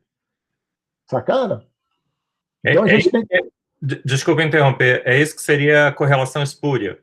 É uma correlação falsa. Correlação espúria. Isso é uma correlação espúria. Aquele negócio, aquela brincadeira que eu fiz lá atrás, né? Existe uma correlação entre... Você pegar lá no Spurious Correlation, dá uma olhada no site, tem um site que guarda correlações espúrias. Spurious Correlation. Você vai lá no Spurious Correlation. Professor, o coeficiente de correlação ele varia de +1 a -1, certo? Dos coeficientes de correlação varia de -1 a +1. Isso. Sim. Naquele exemplo anterior do senhor, qual o índice que deu da relação entre o tempo e o dia da semana? Eu não calculei. Mas ali você tem um problema para calcular um coeficiente de correlação. Sabe por quê? Porque ali você está correlacionando uma variável categórica, lembra do que é variável categórica, variável real? Você está quando você só consegue calcular um índice de correlação, um número para correlação, quando as duas variáveis são reais. Categórica com real, não tem muito jeito você fazer isso. Você tem que fazer como eu fiz ali no gráfico. Entendeu? Porque a categoria, quando você tem variáveis reais, vamos supor assim, número de batidas por segundo em relação à velocidade da corrida. São duas variáveis reais. Certo? Então, a minha dúvida justamente nesse exemplo que o senhor colocou, porque o que o senhor apresentou foi a média da corrida ao longo do dia, e que elas variam pouco. Então, aparentemente, não tem uma correlação forte entre o dia da semana. Parece que existe uma correlação, mas ela é fraca. Né? Não tem tanta importância. Né? Aí, quando você tem uma medida de correlação, no meu videozinho de estatística vai ter isso. Quando você tem uma medida de correlação que varia de 1 a -1, o que ela diz? Se a correlação for 0, quer dizer que não existe correlação. Beleza? Se a correlação for perto de 1, ou 1, é que a correlação existe e ela é positiva. O que é uma correlação positiva? Eu estou correndo, quanto mais eu corro, mais meu batimento cardíaco aumenta. Certo? Então, é uma correlação direta. A gente diz direta. Então, o número é próximo de 1. Quando o índice de correlação fica próximo de -1, ou igual a -1, é uma correlação inversa. Por exemplo, quanto menos horas de sono eu tenho, mais estressado eu fico. Então, quando um diminui, o outro aumenta. Concorda? Continua existindo correlação. A correlação está presente, mas ela é inversa. Um aumenta, o outro diminui. Beleza? Beleza. Aqui, as correlações espúrias aqui, ó. A que eu mais gosto é essa, né? O número de pessoas que se afoga na própria piscina, nos Estados Unidos, correlaciona com o número de filmes que o Nicolas Cage lança, né? E você vê aqui, ó, aqui tem uma medida de correlação. Por quê? Porque são números, né? Aí ele calculou aqui um índice de correlação, tá vendo? Calculou um R aqui de 66. Olha como as curvas parecem. Né? Agora, existe essa relação na prática? Obviamente que não, né? Entendeu? Então, quando muitas vezes eu vejo na TV assim, o cara fala assim, ó, existe uma relação entre essas coisas. Mas você tem que dizer por quê. Você tem que tentar achar uma hipótese para explicar a correlação no mundo real, né? Por que essa correlação aqui não faz sentido? Isso aqui é uma maluquice. Aliás, isso aqui é uma coincidência. Esses dados são reais. Né? Isso aqui é uma coincidência. A coincidência quando é coincidência, a estatística diz que correlaciona, né? Então, vale de novo o quê? O bom senso da gente entender, né? Essa coisa que faz sentido, não faz sentido. Né? Olha lá, consumo de queijo por capita tem uma correlação de 94%, quer dizer, uma correlação positiva altíssima com o número de pessoas que morrem enforcadas nos seus próprios lençóis. Quer dizer, o que tem a ver consumo de queijo com gente que morre enforcada no lençol? Nada, não é verdade? Mas aqui, ó, a estatística está dizendo que existe uma correlação positiva altíssima, 94%. Beleza? Então, isso aqui é a correlação. Nós vamos voltar nesse assunto mais tarde. Vamos pegar a aula 1 aqui de novo. Agora vamos ver como é que faz mapa aqui no GeoPandas, né? no Colab. Né? Eu tenho que instalar o GeoPandas na minha máquina. Então, eu dou o comando pip install ---- upgrade GeoPandas. Né? Lembrando que a máquina aqui não é Anaconda, então eu tenho que... Não posso rodar o Conda install, eu tenho que rodar esse cara aqui. Vou pegar o GeoPandas e vou ler do meu Google Drive, né? Isso tem que fazer aí. Vou ler do meu Google Drive o mapa, o GeoJSON do mapa, né? Esse mapa é um GeoJSON que é um arquivo que tem polígonos de mapa. Então eu vou ler, vou importar o GeoPandas, que é um pandas que é baseado no pandas que lida com o mapa. Vou carregá-lo numa variável chamada New York City e vou mostrar aqui os primeiros registros dele. Ô, professor. Diga. Esse arquivo que o senhor deu aí do GeoPandas, esse JSON aí, ele é um padrão ou é só para esse caso aí? Não, é um padrão. É uma das formas, formato de arquivo de mapa que tem. Ah, joia. Eu posso usar para qualquer aplicação que envolva geoprocessamento, né? Pode usar. Ele tem uma vantagem, porque se você usar shapefile, por exemplo, para cada shapefile são 4 arquivos, às vezes 5. Então é ruim você ficar lidando com isso, né? E o GeoJSON é um formato de coisa. O KMZ que eu mostrei para vocês hoje, que eu baixei, ele também é um formato de dado de mapa. Se eu puder botar um KMZ aqui, ele vai carregar também. É um dos formatos de mapa. Beleza? Obrigado. Aí eu mostrei o DataFrame aqui, ó. Observa que eu tenho aqui vários campos, né? Olha lá, são as colunas do meu DataFrame, né? Eu posso imprimir aqui, vamos criar uma célula aqui. Vou imprimir aqui o df.columns. Não é o DataFrame, é o mapa, o New York City, né?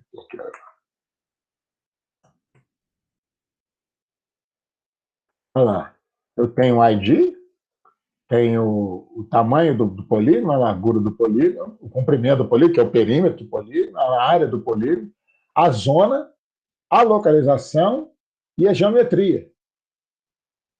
A geometria que diz o polígono mesmo, a geometria que é esse negócio aqui, ó.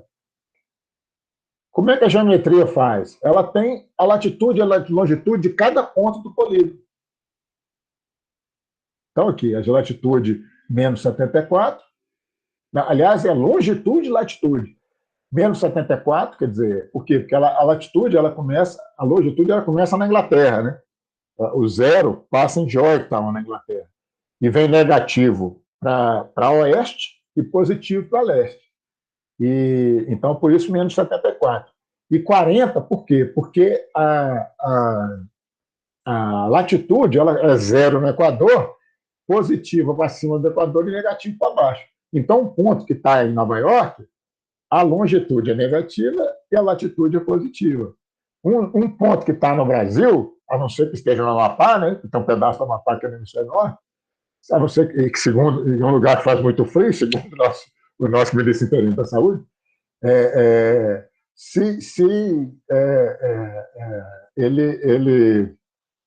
no caso do Brasil, as latitudes, a não ser as do Amapá, as latitudes e longitudes são negativas. Por quê? Porque a gente está à esquerda de Greenwich e está abaixo da linha do Equador. Entendeu aqui qual que é o conceito aqui do polígono? Então tá. Então agora, observe o seguinte, eu tenho 2 tabelas. Certo? Uma tabela eu tenho as corridas de táxi de Nova York. Noutra tabela, eu tenho as zonas de Nova York, as zonas de táxi. Beleza? Eu acho que eu tenho esse arquivo aqui em outro formato que dá para mostrar para vocês. Deixa eu ver se eu... Ah, tem sim. Deixa eu abrir um outro programa aqui que fica fácil. Porque esse cara não mostra GeoJSON. O Colab não mostra GeoJSON, só o Jupyter que mostra. Mesmo assim, tem que instalar um plugin. Não mostra de cara, não.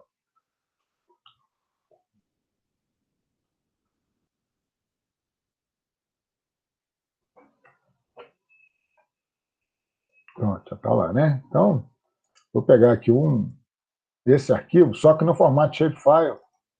Aí a gente vê ele direitinho.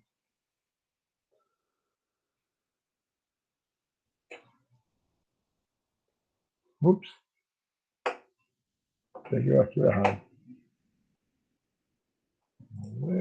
Isso aqui é um programa free de lidar com mal. Vou pegar aqui. Aqui, ó, esse aqui é o nosso mapa. A gente está trabalhando com ele. Se eu botar um fundo aqui da web, a gente vê onde ele está. Vou pegar aqui esse cara aqui. Olha lá, tá vendo? Está lá em Nova York. Aqui é a ilha de Manhattan, né? E aqui é a parte continental de Nova York. E tal, o Rio Hudson está aqui dentro. Tal, beleza. Então, esse é o nosso mapinha. E que a gente tem lá no formato GeoJSON. Vou fechar isso aqui para dar a memória. Então tá. Então, eu vou fazer o seguinte, ó. Eu vou criar um outro arquivo chamado TaxiZones, que vai ser as minhas viagens de táxi agrupada por Location ID, é o código da zona onde onde a corrida começou. Né? Porque PU é Pickup Location ID. Então, vamos inserir uma célula aqui, para a gente dar uma recordada nesse negócio. BF.rede.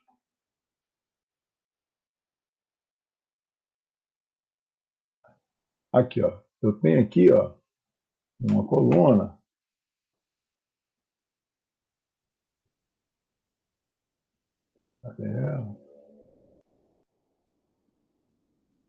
Aqui. PU Location ID. Esse ID aqui é um código da zona de Nova York onde começou a corrida. Entendeu? Por quê? Antes eles publicavam até o lat-long, até a latitude e longitude onde começou a corrida. Só que aí eles achavam que isso é uma violação de privacidade e resolveram fazer um negócio por zona, né? Porque você poderia identificar o passageiro, né? Se o cara mora naquela casa, ele pegou aquela corrida e tal, então os caras acharam que não deveriam publicar e com razão, né? Aí eu vejo aqui, no meu arquivo de Nova York, eu tenho uma coluna aqui, que chama Location ID, que é aquele código lá. Então, o que eu vou ter que fazer? Se eu quiser desenhar um mapa, eu vou ter que juntar esses dois data frames, de alguma forma. Então, vou criar aqui primeiro esse TaxiZones, que vai ser o quê? Ele vai me dar... Vamos criar o TaxiZones, a gente vê. Vou mandar imprimir ele aqui agora. TaxiZones.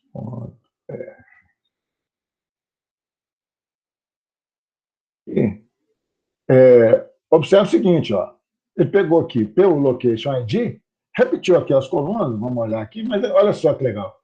Ele fez, ó, na zona 1 teve 74 corridas, na zona 2 teve 5 só, na zona 3 teve 94, na zona 4 teve 11 mil e tal. Então, observa que tem lugares que não tem corrida quase nenhuma, né? Mas tem lugares que deve ter milhões de corridas, né? Agora eu vou fazer o quê? Vou juntar as duas tabelas, né? Vou fazer um merge. Merge em inglês é mixar, misturar, né? O quê? O Nova York, a zona de Nova York, com os respectivos mapas. Aquilo que a gente criou aqui agora, que são as viagens agrupadas por por location ID, né? Left join é porque é o seguinte, esse how, left é pelo seguinte, se tiver zona que não bate, para ele juntar mesmo assim, deixar um valor nulo, tá? Vai juntar o quê? Do lado left, quer dizer, do lado do New York City, eu vou usar o campo location ID, que é aqui, ó, que é o location ID, que é esse cara. A gente viu que o campo location ID. Ele vai ser igualado a qual campo? Ao PU location ID, que a gente acabou de gerar. Quando eu fizer isso aqui, ele gera um data frame chamado map, que nada mais é do que o ajuntamento dos dois data frames, né? O data frame de Nova York, da zona de Nova York, com o data frame das viagens de Nova York por zona, juntou e gerou um data frame só. Entendeu? Se eu pegar aqui, em vez de botar esse cara aqui, eu botar aqui o map.rede, eu vou ver aqui, ó, que eu tenho coluna dos dois agora. Ó. As primeiras colunas aqui, ó, são do New York City, né? Tem aquela parte do mapa, geometria. E se eu for para cá, eu tenho as colunas do outro. Viagem, etc. e tal. Beleza? Então, olha só, eu criei um dataset que junta um com o outro. E aí, agora, é só alegria. A hora que eu mandar plotar o mapa, ele vai plotar um mapa para mim de Nova York aqui. Mas ele não... Mas não é isso que eu quero. O que eu quero saber? Eu quero saber onde tem mais corrida por mapa. Né? Aí agora eu vou dar mais uma caprichada nele aqui. Ó. Eu vou fazer, em vez de eu fazer um map, simplesmente, eu vou fazer um scalar map. Tá? E ele vai pegar o... Aqui, ó. Ele vai fazer... Não, desculpa. Ele vai fazer um plot, só que eu vou pegar a coluna dentro do ID e vou colorir em tom de verdes. Vou botar o título, não vou querer o eixo X, vou caprichando, né? E aí aí isso aqui é para criar uma legenda do canto. Vou pegar o valor mínimo e o máximo e vou plotar uma legenda com as cores. E vou colocar essas cores na minha figura para poder fazer uma legenda. Trocando em miúdos, está aí o nosso mapa. O que esse mapa quer dizer? Onde está mais verde é onde tem muita corrida. Olha que legal, quer dizer, já me dá um monte de informação. Observa que eu tenho aqui a ilha de Manhattan, onde tem muita corrida, mas eu tenho esse lugar aqui que tem muita corrida e esse lugar. O que vocês imaginam que sejam esses lugares? Quem sabe que lugares são esses? Esqueci a direita. Aeroporto. Deve ser bem a Estátua da Liberdade, né? Aeroporto. Muito bem. Tem uma voz feminina aí. Duas vozes femininas. Respondeu primeiro. E são os aeroportos, né? Aqui é Newark, que é mais longe. Isso aqui deve ser LaGuardia, não sei também. E New York é longe pra cacete. Então, olha lá. Por quê? Porque esse nego manda de táxi muito para o aeroporto. Né? Então é isso aí, galera. Essa é a aula que a gente começou na aula passada, vocês terminaram com um exercício, a gente revisou, mas foi legal porque a gente teve aquela discussão de outlier, que é uma discussão importantíssima de ciência de dados. Voltando à aula 2 agora, para a gente fechar com chave de ouro aqui. Já vimos essa parte do Colab. Vamos falar um pouco de Python agora. Eu vou ali buscar uma aguinha e já volto, tá? Porque acabou o chá e acabou a água. Tem que ir lá. Beleza.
volta. Nós vamos falar um bocado hoje sobre Python, a linguagem Python. Eu havia dito que isso aqui não é um curso de programação, mas um pouco de Python a gente tem que aprender mesmo, tá? Mas a gente vai aprender o suficiente para trabalhar com data science. Lembrando que quanto mais Python você souber, melhor analista de dados você será. Quer dizer, é essencial saber Python? Não. Né? Como outro dia o pessoal do Rio estava na live do Renzo, o pessoal discutindo, é essencial falar inglês, saber inglês bem para trabalhar seja como cientista de dados, seja como programador? Essencial não é. Mas se você souber, vai te ajudar muito. Por quê? Porque o seu ambiente de trabalho vai ficar mais... a sua empregabilidade vai subir muito.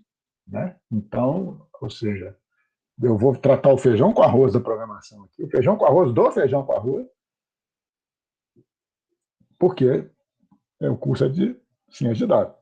E tem muitos cientistas de dados que não sabem programar. É fato. Entendeu? Bom, vejamos aqui. Aqui tem o conceito variável, né? Variável é um lugarzinho, uma caixinha onde você guarda coisas, dados, por exemplo, né? O igual no Python, ele não quer dizer exatamente igual no sentido da igualdade. Ele é uma atribuição. Você faz A, quando você põe A, o símbolo de igual a 1, a gente lê assim, A recebe 1. Ou atribui-se o valor de 1 a A. Beleza? Então, aqui eu faço A igual a mais 1, A igual a 1. Depois eu faço A igual a... Isso aqui é válido, né? Porque é uma atribuição. Então, o que ele vai fazer? O que valor vai ter em A? Ele vai pegar o valor de A, que é 1, atribuir mais 1 e colocar em 2. Aí aqui eu vou trocar o A. Vou botar Python Pro. Então, era uma variável que tinha número, agora a variável vai passar a ter texto. Tá? O tipo do dado que a variável contém, ele é importante. Certo? Então, vamos rodar essa célula aqui para a gente ver, né? Bom, ele reclamou aqui, ó, um erro na linha 5. Deve ser string, não int. O que ele quer dizer isso? str é uma variável texto, que contém texto. Eu não posso somar texto com número. Beleza? Não tem jeito de somar texto com número, né? Se eu somasse, por exemplo, A mais... se eu somar aqui 1 mais 1, eu somo 2. Né? Mas eu não posso somar texto com número. Né? Então, mas eu posso somar texto com texto. Eu posso botar aqui, por exemplo, A mais XPTO. Ele imprimiu Python Pro XPTO. Por quê? Porque quando eu somo duas variáveis texto, ele concatena uma com a outra. A gente usa, isso é um padrão, ninguém é obrigado a seguir isso, mas 98, 99% dos programadores de Python seguem esses dois padrões para nomes de variáveis. Tá? O nome de variável ele pode conter letras, números e esse sinal de underscore aqui. E ele não pode começar com número. Beleza?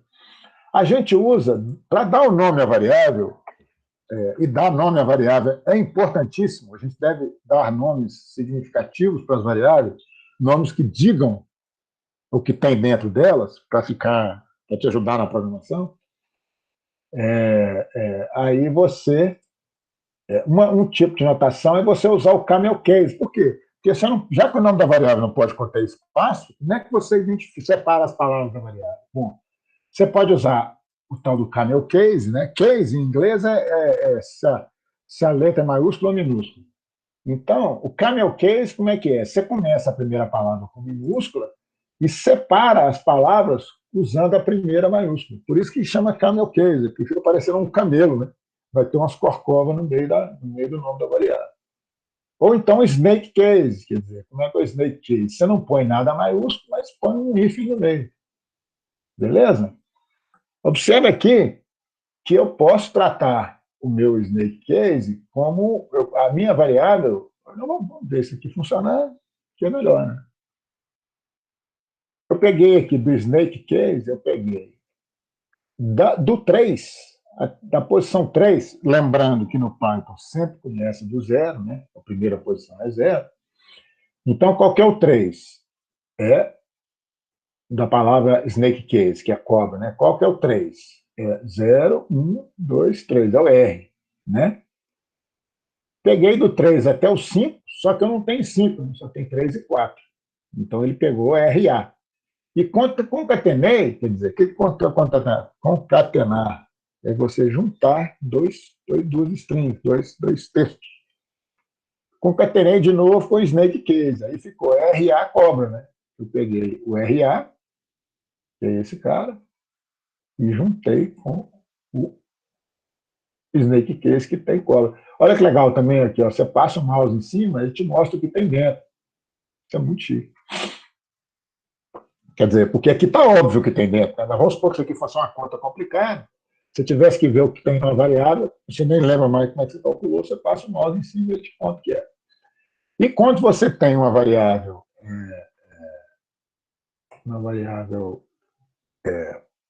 começada com número, o que acontece? Então rola, dá pau. Ele reclama. Falou, isso aqui não faz sentido. Sintaxe inválida, está escrito errado. Né? Quando eu ponho um joguinho da velha no Python, na frente no comando Python, quer dizer que isso vira um comentário. Então, ele não considera essa linha, ele não entende essa linha.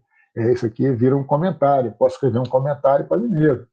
Por exemplo, isso aqui está errado. Né? Quando eu rodo, ele não interpreta esse negócio.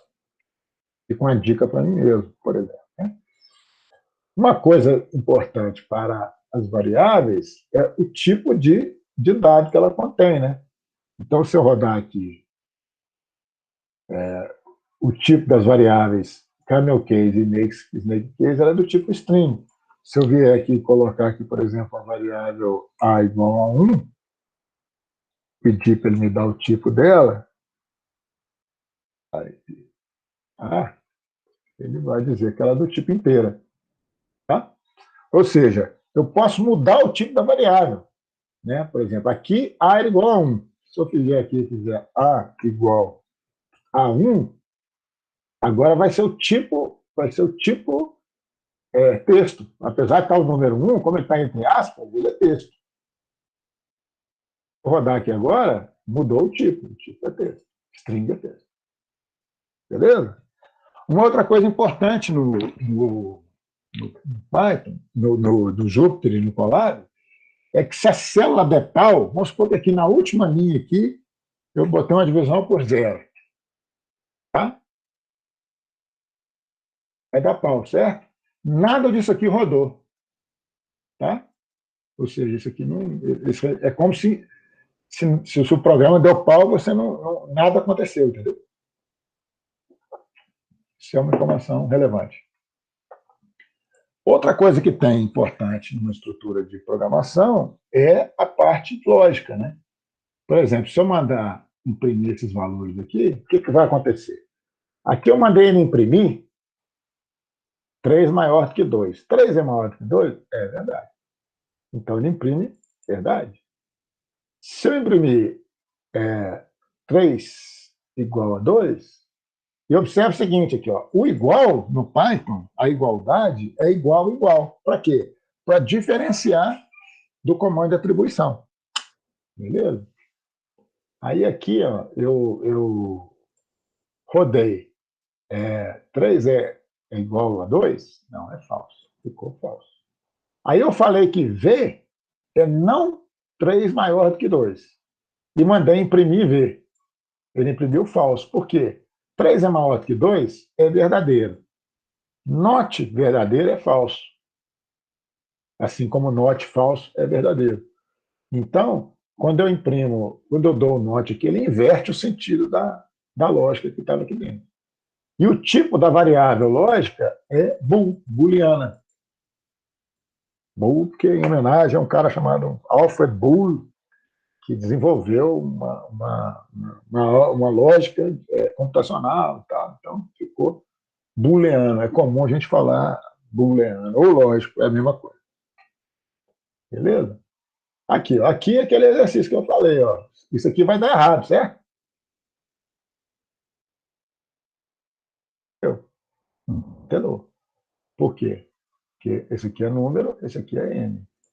Mas se eu converter esse cara para texto, e eu converto assim com str, aí rola. Essa é a aula 2. Combatendo as duas coisas. Uma coisa importante no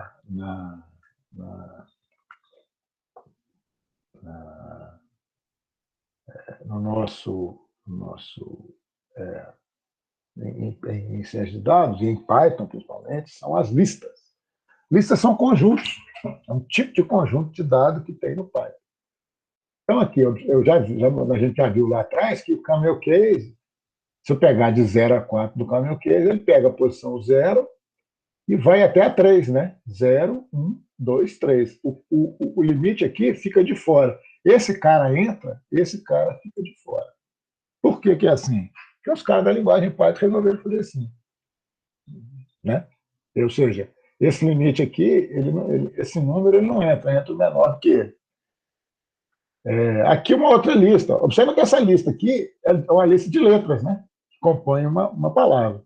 Aqui, eu posso ter uma lista que tem valores, que tem coisas distintas lá dentro. Tem um número, tem um valor lógico, booleano, tem um texto. Tem um número como texto, um valor lógico. E aí, eu vou imprimir esse cara, ele vai imprimir o quê? Esse conteúdo aqui. Aí eu vou adicionar mais um item. Posso adicionar itens à minha lista. E aí, da mesma forma, eu posso tirar um item da lista. Aqui eu vou tirar o item da lista. Então, como é que está? Eu começo com a minha lista desse jeito. Então, vamos ver o resultado. Então, né? Olha lá. A lista começou assim.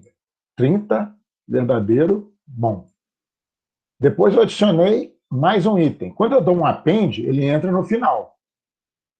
Então, a lista, nesse momento, vamos até imprimir nesse momento, vai ficar mais legal. A lista, nesse momento, ela entrou um item a mais. Aí eu fui e dei um pop 1. Pop 1, ele retira o elemento da posição 1.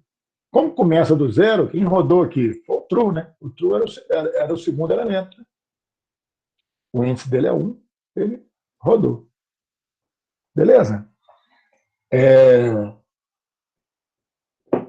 Vamos dar começar o nosso estudo de pandas. Na próxima aula a gente vai aprofundar bastante nesse cara que eu já disse a vocês que ele é central, junto com o NumPy, ele é central para a ciência de dados. Os lugares onde a gente guarda os dados para a ciência de dados. Normalmente, ou é no Pandas, ou é no NumPy. Beleza? Então, a gente vai fazer alguns exercícios com Pandas aqui. E só para terminar a nossa aulinha, vou importar o Pandas. Né? Se eu tiver importar, tem problema em importar de novo? Não, não vou importar de novo, não. Você vai importar quantas vezes você quiser. Vou ler aqui esse dado híbrido aqui. Esse dado ele está disponível aqui. Eu vou ver se eu consigo disponibilizar para vocês. Acho que eu esqueci de deixar disponível para vocês, né? Mas não tem problema, não.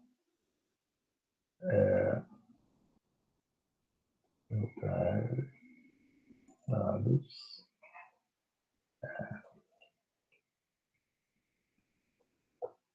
Compartilhar. Como ele é muito pequenininho, vocês podem pegar e botar no Google Drive de vocês aí.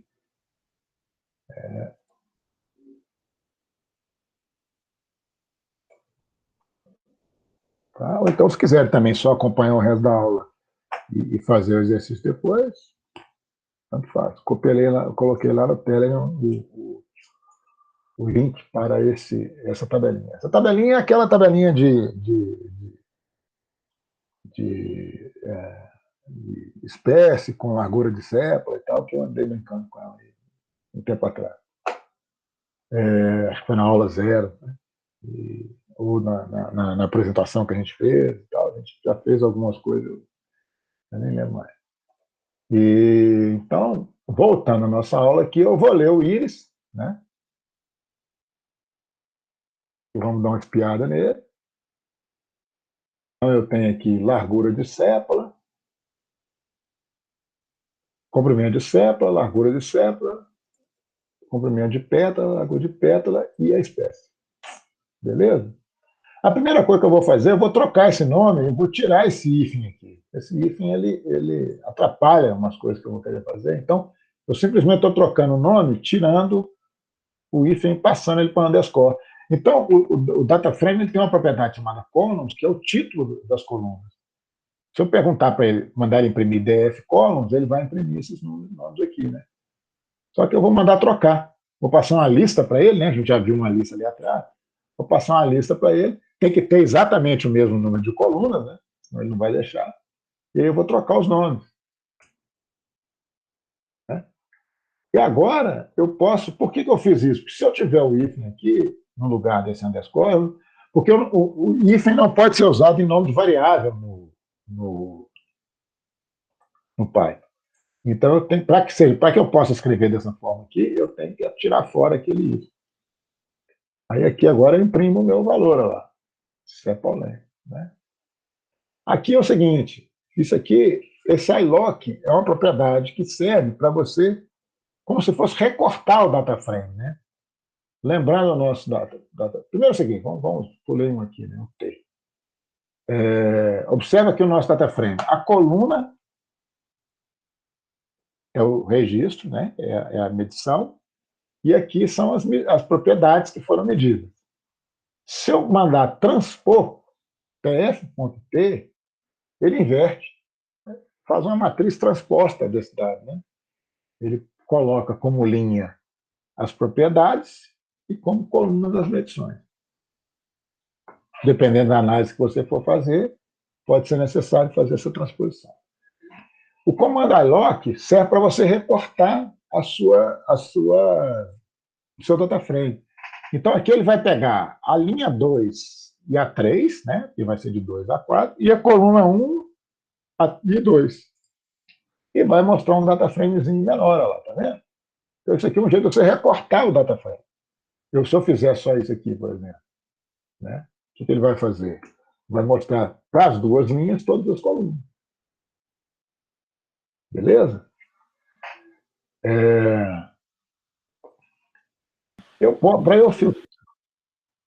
Para eu filtrar o dado, eu faço isso aqui, ó. Eu mando pegar, né? Só o que foi índice cetosa. Peguei lá, ó. Mostrou, separou para mim 50, né? Porque vocês lembram, é 150 linhas para cada espécie. Ele pegou lá 50 e separou. Né? Eu posso atribuir, por exemplo, o que é isso aqui? É o data frame, a coluna sepal-length, eu vou botar -1 na linha 0. O que ele fez aqui? Na primeira linha, o sepal-length ficou igual a -1. Agora, olha, se eu fizer isso aqui, ó, e a gente tem que tomar mais cuidado na hora que eu mexer com o data frame. Se eu fizer isso aqui, ele vai botar 1 na coluna inteira. Tá? Então, na hora que eu rodar esse troço, o que ele vai fazer? O que ele vai ter feito? A primeira coluna vai ser só o número 1. A gente tem que tomar cuidado, né? Como diz o tio Ben do Homem-Aranha, grandes poderes implicam em grandes responsabilidades. Aí, agora vamos plotar, né? O data frame faz gráficos, né? Então, vamos fazer um gráfico pequenininho aqui. O gráfico da pétala com comprimento da pétala com a largura da pétala. Opa, ficou esquisito esse troço, né? Por quê? Porque esse gráfico que ele faz, o default, ele é linha, né? Então ele sai ligando os pontos todos, mas isso aqui não tem sentido, concorda? O máximo que eu posso ver aqui é cada pontinho. Então eu tenho que vir aqui e falar que esse cara aqui, botar aqui o kind,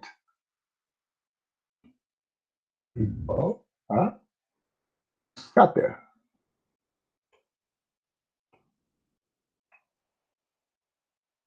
Pronto. Aí botou os potinhos. Quer dizer, essa aqui parece um rabisco de menino. Né? Aqui não. Aqui eu já vi os meus pontos. E observa para mim que isso aqui é uma espécie de análise de correlação. Né? Observa que é uma correlação, né? Quanto maior o comprimento, maior a largura. O que é de se esperar, né? Quanto maior o comprimento, maior a largura.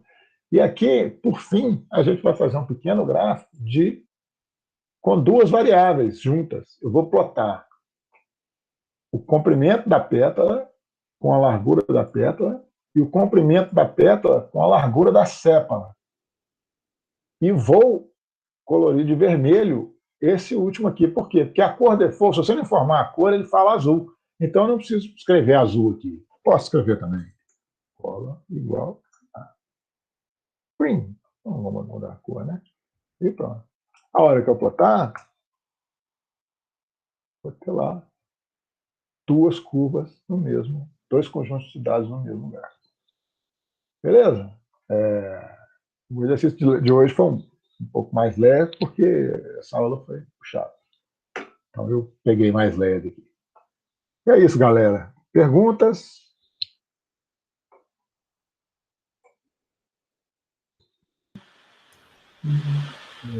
Ô, professor, eita, desculpa. A Luma, ela fez uma pergunta sobre o box plot. Ela não entendeu muito bem o gráfico, o significado do gráfico de box plot. É importante o box plot, né? Vamos pegar o box plot, a gente fez ele aqui, né? Isso a gente vai falar, vai ter uma aula específica sobre gráfico. O que é o box plot? Eu vou botar ele em pé, porque eu acho que ele faz mais sentido em pé.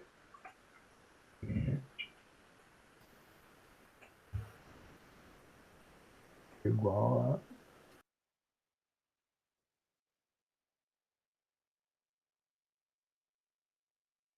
O boxplot ele me mostra o seguinte. Essa linha aqui, ele pega os valores e distribui dessa forma que você está vendo aí. Ele mostra para mim o seguinte, olha. Esse valor que está aqui embaixo é um desvio padrão abaixo da média. Aqui é a média. Essa linha aqui é a média. Beleza? Aqui é a média. Essa aqui é o percentil, aquilo que a gente viu lá em cima, né? É o percentil 75. Quer dizer, os valores que estão acima disso aqui são os que estão... A contagem aqui são os que estão... corresponde a 75% dos valores. Tá? Aqui são dois desvios padrão. Aí, nós teríamos que entrar no que é desvio padrão e a gente vai botar tanto o box plot quanto o desvio padrão, né? Mas explicando melhor, o box plot ele nos dá uma medida da dispersão do valor. Vamos fazer um box plot mais legal lá com aqueles dados lá. Vou pegar, acho que lá não tem esse board, não. Vamos fazer um exercício aqui com um box plot lá com aqueles dados lá que eles estão mais limpos. Vai ser melhor de ver aqui. Agora eu vou pegar fazer uma colinha aqui para gente. O box plot está aqui. Aqui vai aparecer o box plot direito, né? Aqueles dados lá.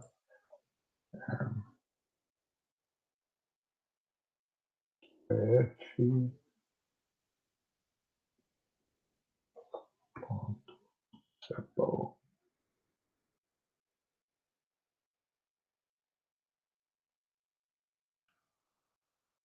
Aqui olha. O que o boxplot diz para a gente é a dispersão dos dados. Aqui é a média. Então, o nosso comprimento de sépala, a média dele está em 3, pertinho de 3. Né? Um desvio padrão para cá. Então, o que ele representa, esse gráfico? Ele representa, dá para a gente ver se os dados estão muito dispersos ou não. quando eu vejo esse dado aqui, esse gráfico, observe esse dotplot. Por que esse dotplot ficou essa esquisitice? Porque tem tanto outlier que ele empurrou, comprimiu tudo. Aquela caixinha azul está aqui dentro. Aí, quando a gente eliminou os outliers, observa que ele cresceu aqui, né? Ele jogou, ainda tem muito outlier, né? Ainda tem um bocado de dado para cima aqui, mas ele expandiu um tanto, né? E aqui, como esses dados são os dados melhores, né? Eu tenho um pouquinho outlier, tá vendo? Isso aqui é medida de outlier, isso aqui é medida de outlier. Tem um outro gráfico que eu gosto mais do que o boxplot. Uma diferença é que ele dá um zoom, assim. Não é que dá um zoom. É porque é o seguinte, esse dado aqui... Ele aproxima mais esse... Não, esse dado aqui tem tanto outlier que a média, o desvio padrão, fica tudo pertinho. Você entendeu? Aí os outliers empurram os dados para baixo. Não é bem um zoom. É porque tem tanto ponto tão longe um do outro, eles estão tão fora, porque tem um pedaço da tabela que está tão ruim, né, que são dados tão loucos, que eles fazem com que o gráfico fique desse jeito. Aí, quando você melhora o dado, o que acontece? A distribuição dele melhorou. Mas esse dado aqui ainda está, você vê que ele ainda, não é que ele esteja ruim, porque isso é uma característica do dado também. Aquele dado que a gente jogou fora é um dado absurdo. O dado absurdo você tem que ficar fora mesmo. Mas esse dado aqui, não. Por quê? Porque o fato de ter muito dado aqui longe da média quer dizer só que esses dados são muito dispersos. E a gente vê, o que a gente consegue enxergar aqui? A gente vê que os dados são dispersos para cima, né? Quer dizer, os valores de corridas altas, eles são muito altos em relação à própria média, o que não acontece para os valores das corridas pequenas. Quer dizer, ou seja, a média, na realidade, ela cobre uma quantidade de corridas um valor de tempo de corrida bastante baixo, no caso desses dados. Aí, como esses dados aqui são muito mais uniformes, você vê que eles estão muito mais... Você concorda que eles estão muito mais distribuídos em torno da média do que aqueles ali? Né? Porque aqui a média está cá embaixo. Uhum. Aqui eu nem vi a média. Nem aparecia, de tanto que esses outliers empurraram para baixo aqui, porque eu tenho um valor lá em 6 mil, né? E ele ajusta a escala. Né? Está muito disperso. Então, esse gráfico de boxplot, ele é uma medida de dispersão também. E tem um outro gráfico, que é a evolução do boxplot, que é o Violin plot.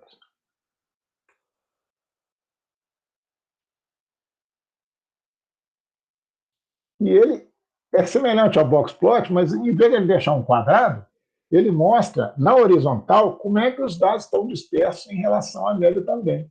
Então, olha, observa que eu tenho, na média, eu tenho muitos valores perto de 3 dele. Sacou? Porque se eu ponho uma caixinha, ela não me dá... É como se esse gráfico aqui eu tivesse 2 dimensões e o boxplot eu tivesse uma dimensão só.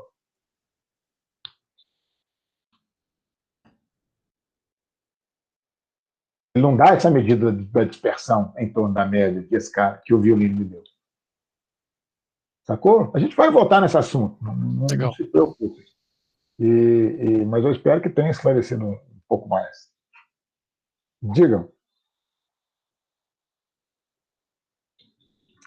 Mais alguma aí?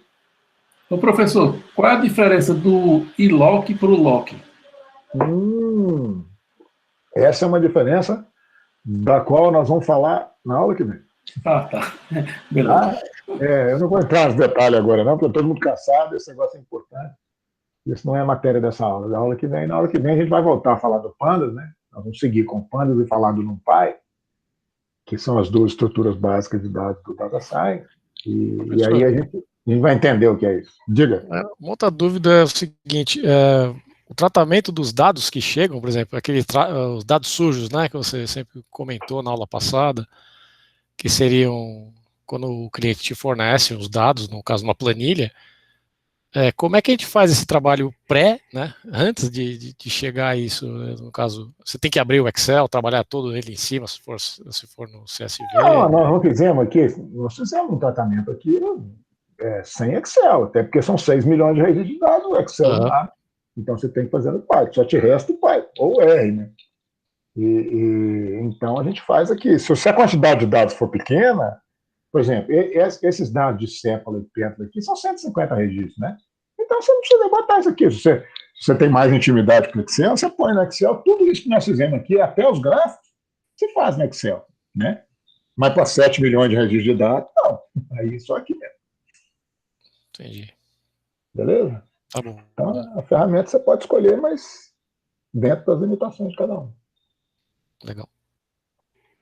Mais alguma?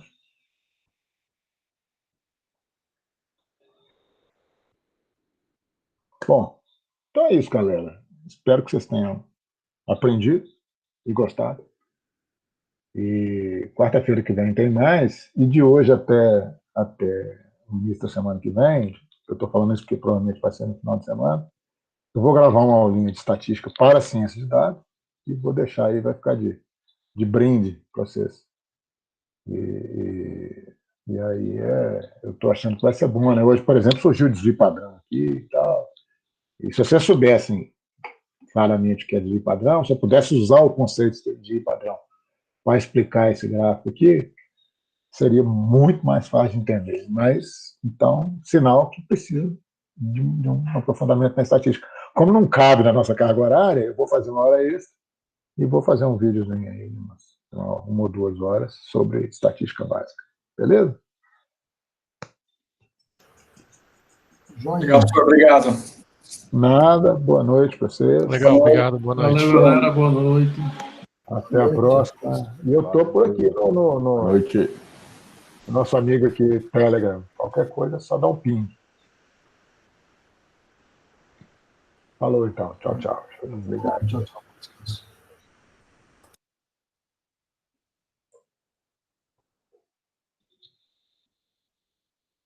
Gilson, você para de gravar aí? Ah, né?